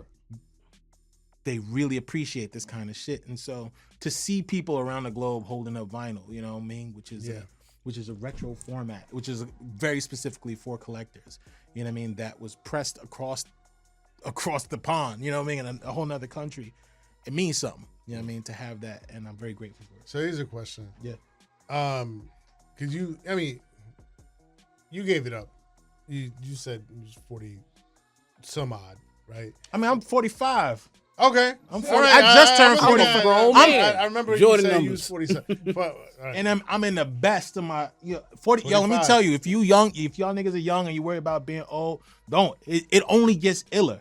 As long as you stay on your shit, it only gets better. You only refine. You know what I'm saying? But you have to want to change. But if you're open to change and you're open and willing to become the best version of yourself, it only gets better. You know what I'm saying? So I got a question. This man is inspirational. I ain't gonna lie. I wasn't gonna guess 45 because I don't see no grade. You dye your shit? I do dye my shit. Okay. All right. Sin is glad to have company. Yeah. Shout out to Fat Joe. That man, Sin I smiling just from started ear to that. ear. What the You don't fuck? want the people Sin, knowing. I don't care. The only great being here. But I'm just Sin, I saying. got some grades, gang. You know You what I not mean? alone. You know what I'm 45. saying? I got one, he's Sin. 30 years I got like off 3 me, joints. like, I'm holding got on, one. man. I'll tell you why I dyed my shit too. I went to see Large Professor, and I went outside to smoke a joint, and somebody said, "Yo, you had a great set," and I was like, "Yeah, that wasn't me." Oh wow. and Large is grayed up. Were they white? They were white.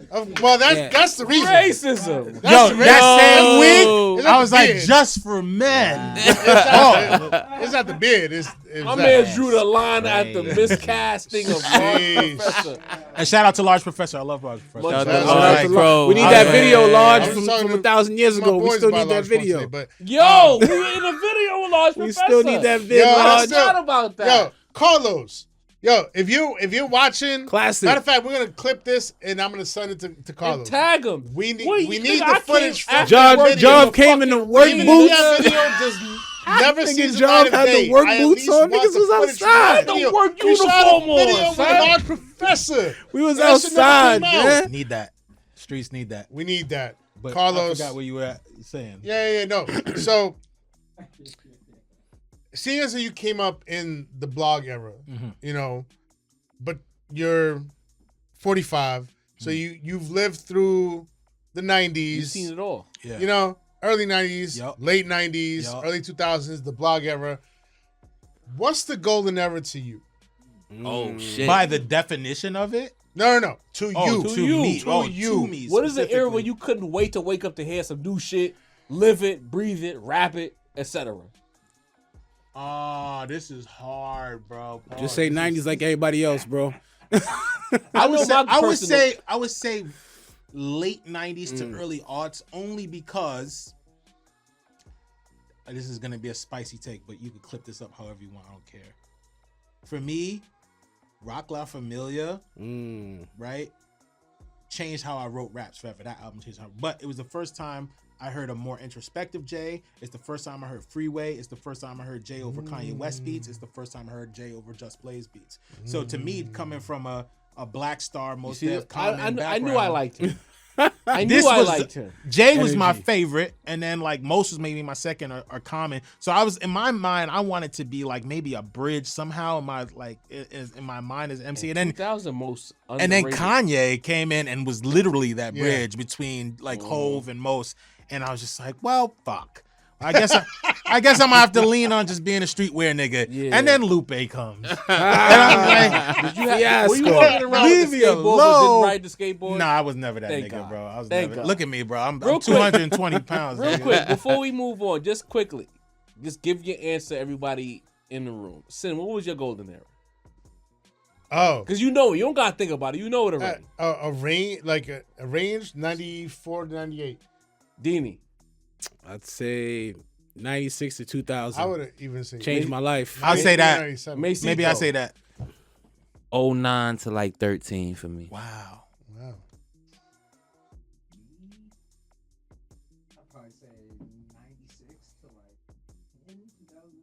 Oh, quite. You gave yourself a large window. I'm not Okay. mad at that. Mm. For me, it's 2000 and 2003. Why? That's my personal goal. Why? Why? I need to know why. Part of it has to do with high school. Part of it has to do with the energy, the clue tapes, How the old are you? battles. How old are you? I'm 40, approaching Okay. 41. Okay. So it's like during that time, you had Hove on his ascent. You had Nas dropping heat. This is William M. Holla, William H. Holla. Yes. Okay. You had Nas having his ascent. You had Neptune's early on.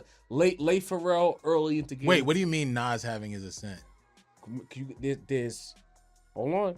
After There's Nostradamus. There's Illmatic. It was written Nas. Uh-huh. Then there's Nostradamus. Garbage. But there was gas on that garbage. There was some joints on Nostradamus. Come on, bro. but then, Don't do that. then he ascended. He What, ascended Nasty to Nas to Stillmatic Esco? Godson. Nah, I love Last Words. As much as I might love be Come in and my Get Me. minority, in the minority, talking to the I right love one. the joint with Aaliyah. I remember I used to fiend to hear You Won't See Me Tonight on the radio. That was I Am. I used to fiend. Thank you. See, that's But the it's all- energy. It's all, but I'm saying that's all relative. Yes. It's all yeah, okay. part of it. Okay, yeah. Because Stillmatic and then Lost Tapes and then there was a couple of joints. Godson. The Stray Nori record, the Grimy record. Like you had joints like the things that impacted the conversations. I went to Canarsie High School. So these are the things that was impacting the conversations during that time. Like I love that. I love the Stadium series with all the clue tapes, D Block versus Rockefeller, all of that Wow. shit. Like I love that. Okay, That- can somebody that's tell my me time. what year did Black Star? This is not my favorite album in the whole world, but what year did Black Star, Most Def and Talib Kweli are Black Star? What year is that? 98. So yeah, from 96 to like 2004 maybe is a real golden era. Early 50 for me, like I used to. I forgot what Hot 97 radio show used to be on Sunday nights. Used to play all the before 50 went viral, for lack of a better word. There was a show on Hot 97 on Sunday nights. Used to play all the 50 shit. Fire. I'm like, yo, like this was like the best of times for me. If I wasn't listening to the Clue tapes, the early Drama Hour era when K-Slate really hated Jay-Z, but he played the songs anyway. Like I love that shit. Like Yes. that. 2000 and 2003 is my favorite time. Also, that was a semi-dangerous time in New York still. Yes. Like Remember- gentrification was real, but it was still shaking. And you still, Yeah, I it think was. Rockefeller had a radio show Sunday evenings. Dame with Big Face Gary, the niggas had a radio show on Hot 97. It was just a different time. Like that's the peak for me. Like I love that shit. You know what I mean? Right after There that, you was go. the Right DVD after, era. Cocaine Cowboys and all that. Okay. Dina, you said you had a question because we got to Yeah, wrap soon. it's more like a life question. Okay. Like you mentioned, like financially, finding yourself, mentally and all that, getting in the bag. You wanna, for an artist who's coming up, who's kind of like looking for a way to find inspiration outside of just like I want to get money, or I just want to put out an album everybody loves. Like, what would you say is the thing that you do, your mantra to like keep people going? You know what I'm saying? Like you don't do it for money, you said, because it's not just about money anymore. Right. So like, what keeps your inspiration? What gets you in the bag, knowing that you don't really have to do this? I'm doing this because I love this shit. Yeah. You get what I'm saying? For a long time, I lost that. I lost that spark. And it's funny. I'm not like a super therapy type nigga, but I was like, you know what? Maybe I'm just getting kind of old and I need to talk to somebody about this. And I got into therapy, and the nigga kind of asked me about anxiety and depression. I was like, I don't suffer from those problems, bro. I'm just trying to figure out why nothing moves me like that. Why I don't get hyped for shit like that no more. And the nigga really couldn't give me nothing. So I was like, yeah, BetterHelp. This is a dub. I'm canceling my, you know what I mean? And the fact that I had to be on Zoom with niggas instead of just like, you know what I mean? Being able to talk to somebody. But what ended up happening for me anyway is I really just jumped into the shit outside of music that brought me joy. I have a young homie that's a producer, super dope. Has produced for Sky Zoo, has produced for Common. His name is Twami. You should check him out. Tuamie. Twami, right? Twami, okay. He did the record with Common. Off the Common Pete Rock, he did the original record. He worked in tandem with Pete Rock on it for Common and De La or Paz on that last Common and Pete Rock project. Super dope, okay. Super dope. He's got a record on a new Sky Zoo record that's coming out too. But one of the things he was telling me, he was like, yo, you know, he's been making beats from very, very young. And he's like, I don't know shit outside of beats. And I'm experiencing burnout. I said, what do you like to do? He said, like, I like comedy. I said, yo, go to a comedy club, bro. Find out who you are outside of this shit. Very often, we get so caught up in who we are in terms of like what we do. Like I'm Fresh Daily, I rap, you know what I mean? And I once met Jeff Staple, and I had sent him my mixtape on a flash drive and a t-shirt, and I had put this package together, and I bumped into him in the street, and I said, hey, what's up? I'm Fresh Daily. He said, what was your name? I said, Fresh Daily. He said, well, no, what's your name? Fresh Daily. I tried to break that down to him, but he was like, you're more than your brand. What's your name? What's your name? I said, oh, Mike. And he was like, nice to meet you. I was like, I sent you that. But he's like, oh, thank you. He's like, just remember you're more than a brand. I was like, damn, that was kind of a bar, bro. Like, I know you're more than a brand, but before I'll be remiss if I don't ask a question. Where did you come up with that name, Fresh Daily? That's gonna be the last question we ask tonight. Okay. I used to have another name. Tell them the whole story. I used to have another Thrills name. in the cut. Even the cease and desist. Go ahead. I used to have another name. It's a terrible, terrible rap name in hindsight, but I used to be called Ill Tarzan. And I built that name up because I was a huge Busta Rhymes fan. I just wanted a wild out energy. I just wanted a wild out energy name. Wow, even though bro. in hindsight, that wasn't really crazy, my even bro. rap style, but it was my name for a long time. I had built a buzz on the open mic scene with that name. I had put out my first record under that name, and I got a cease and desist from the writers, the family of Edgar Rice Burroughs, who wrote the original Tarzan. Wow. Sent me a cease and desist, and were like, there's no word in the English language that sounds like Tarzan without making reference to it. Stop using this. We don't like your music. And ultimately, I think it was, We don't like your music. You getting money and we not seeing it. You getting money, I can't get none with you, then Yeah. fuck you. Right? That's what 50 said, right? You getting money, I can't get none with you. So Fuck you. So I had to change my name, and a fellow MC that I was working with, he had a collective, and I was in his collective of artists. And when that happened, we had been grinding it out, getting ready to release music, and he was just like, this could be a blessing in disguise. And he gave me the name Fresh Daily. And at first, it was because of the streetwear and the sneakers and the style and all that. You're Fresh Daily. And I was like, I don't want to be Kia Shine. You know what I mean? Like, that's not what this is about. No shade to Kia Shine. No shot. What? Shout out Kia Shine, I guess. But Niggas get offended in 2020. that's true. That's true. Shout out Kia Shine. I don't know Kia Shine, but He wrote for Drake. there you go. The more you know. But I didn't want to be I'm So Crispy. You know what I mean? And so an artist named Naturel. I'm gonna be shouting out all the people who inspire me every chance I get. Naturel, who's an amazing artist, has artwork owned by Swiss Beats, just an amazing artist, told me once when he was still designing at Rockaware that a successful brand has two key components: quality control and consistency. And that always stuck with me. He said you'd have to be able to do something really well and then repeat that process at the same level or better. And those are the two key cornerstones to any successful brand. And I know that I'm more than a brand, but that stuck with me so much. I was like, Fresh Daily, quality control, fresh, consistency, daily. If I'm gonna be successful at this shit, and I obviously didn't do so good at the consistency part after taking 9 years off, but Little hiatus. A hiatus is healthy sometimes. But being you know what I'm saying? self-aware leads into the fresh and the daily. Pruning a tree in an emergency leads to fruits for the nourishing, right? So in that instance, I was like, fresh daily, I like it. Quality control, consistency. Let's run it. Dope. Shit. I mean, there's not much more we can say on that. Bars. Last but not least, your name is your name, but for the morons who might not have caught that, where can they find you on social media? Where can they find you to tap into your music?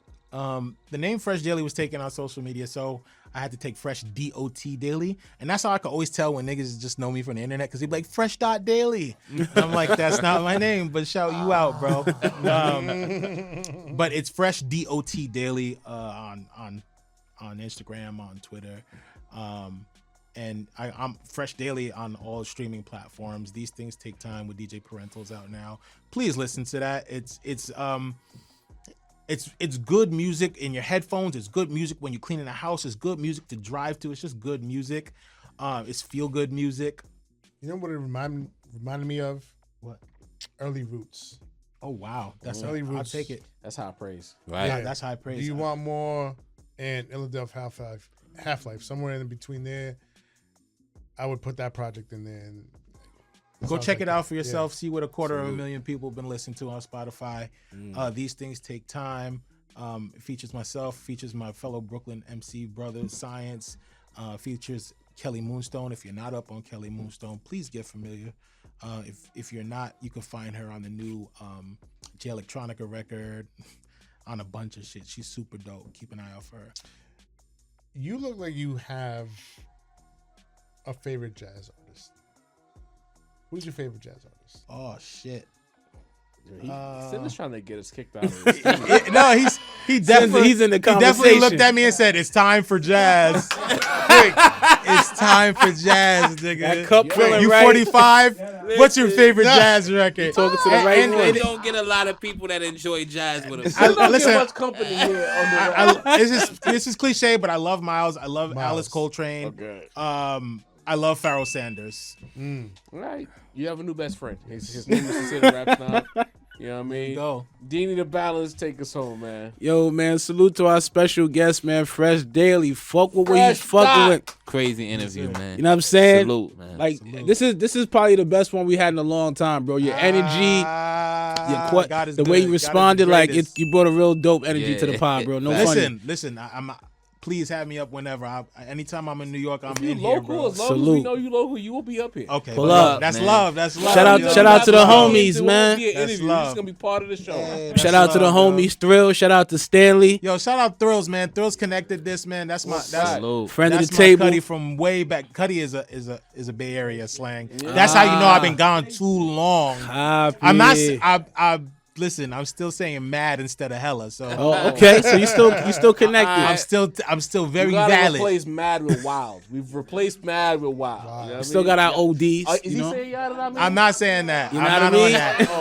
that. But Jog shout at the out to check. Broski Thrills, man. We from the same hood. Came up early. Always been super dope with it. We too, need to man. have So Thrills shout out. back up Yeah, here. Come it's on, been a man. while, Last time Thrills. We had Thrills here. We The was janky on the other spot. side of Brooklyn. We not even Off the we wasn't J even in train. this spot. Off the J&L, I think, if I'm not mistaken, right? Yeah, the bum ass spot. Nasty work.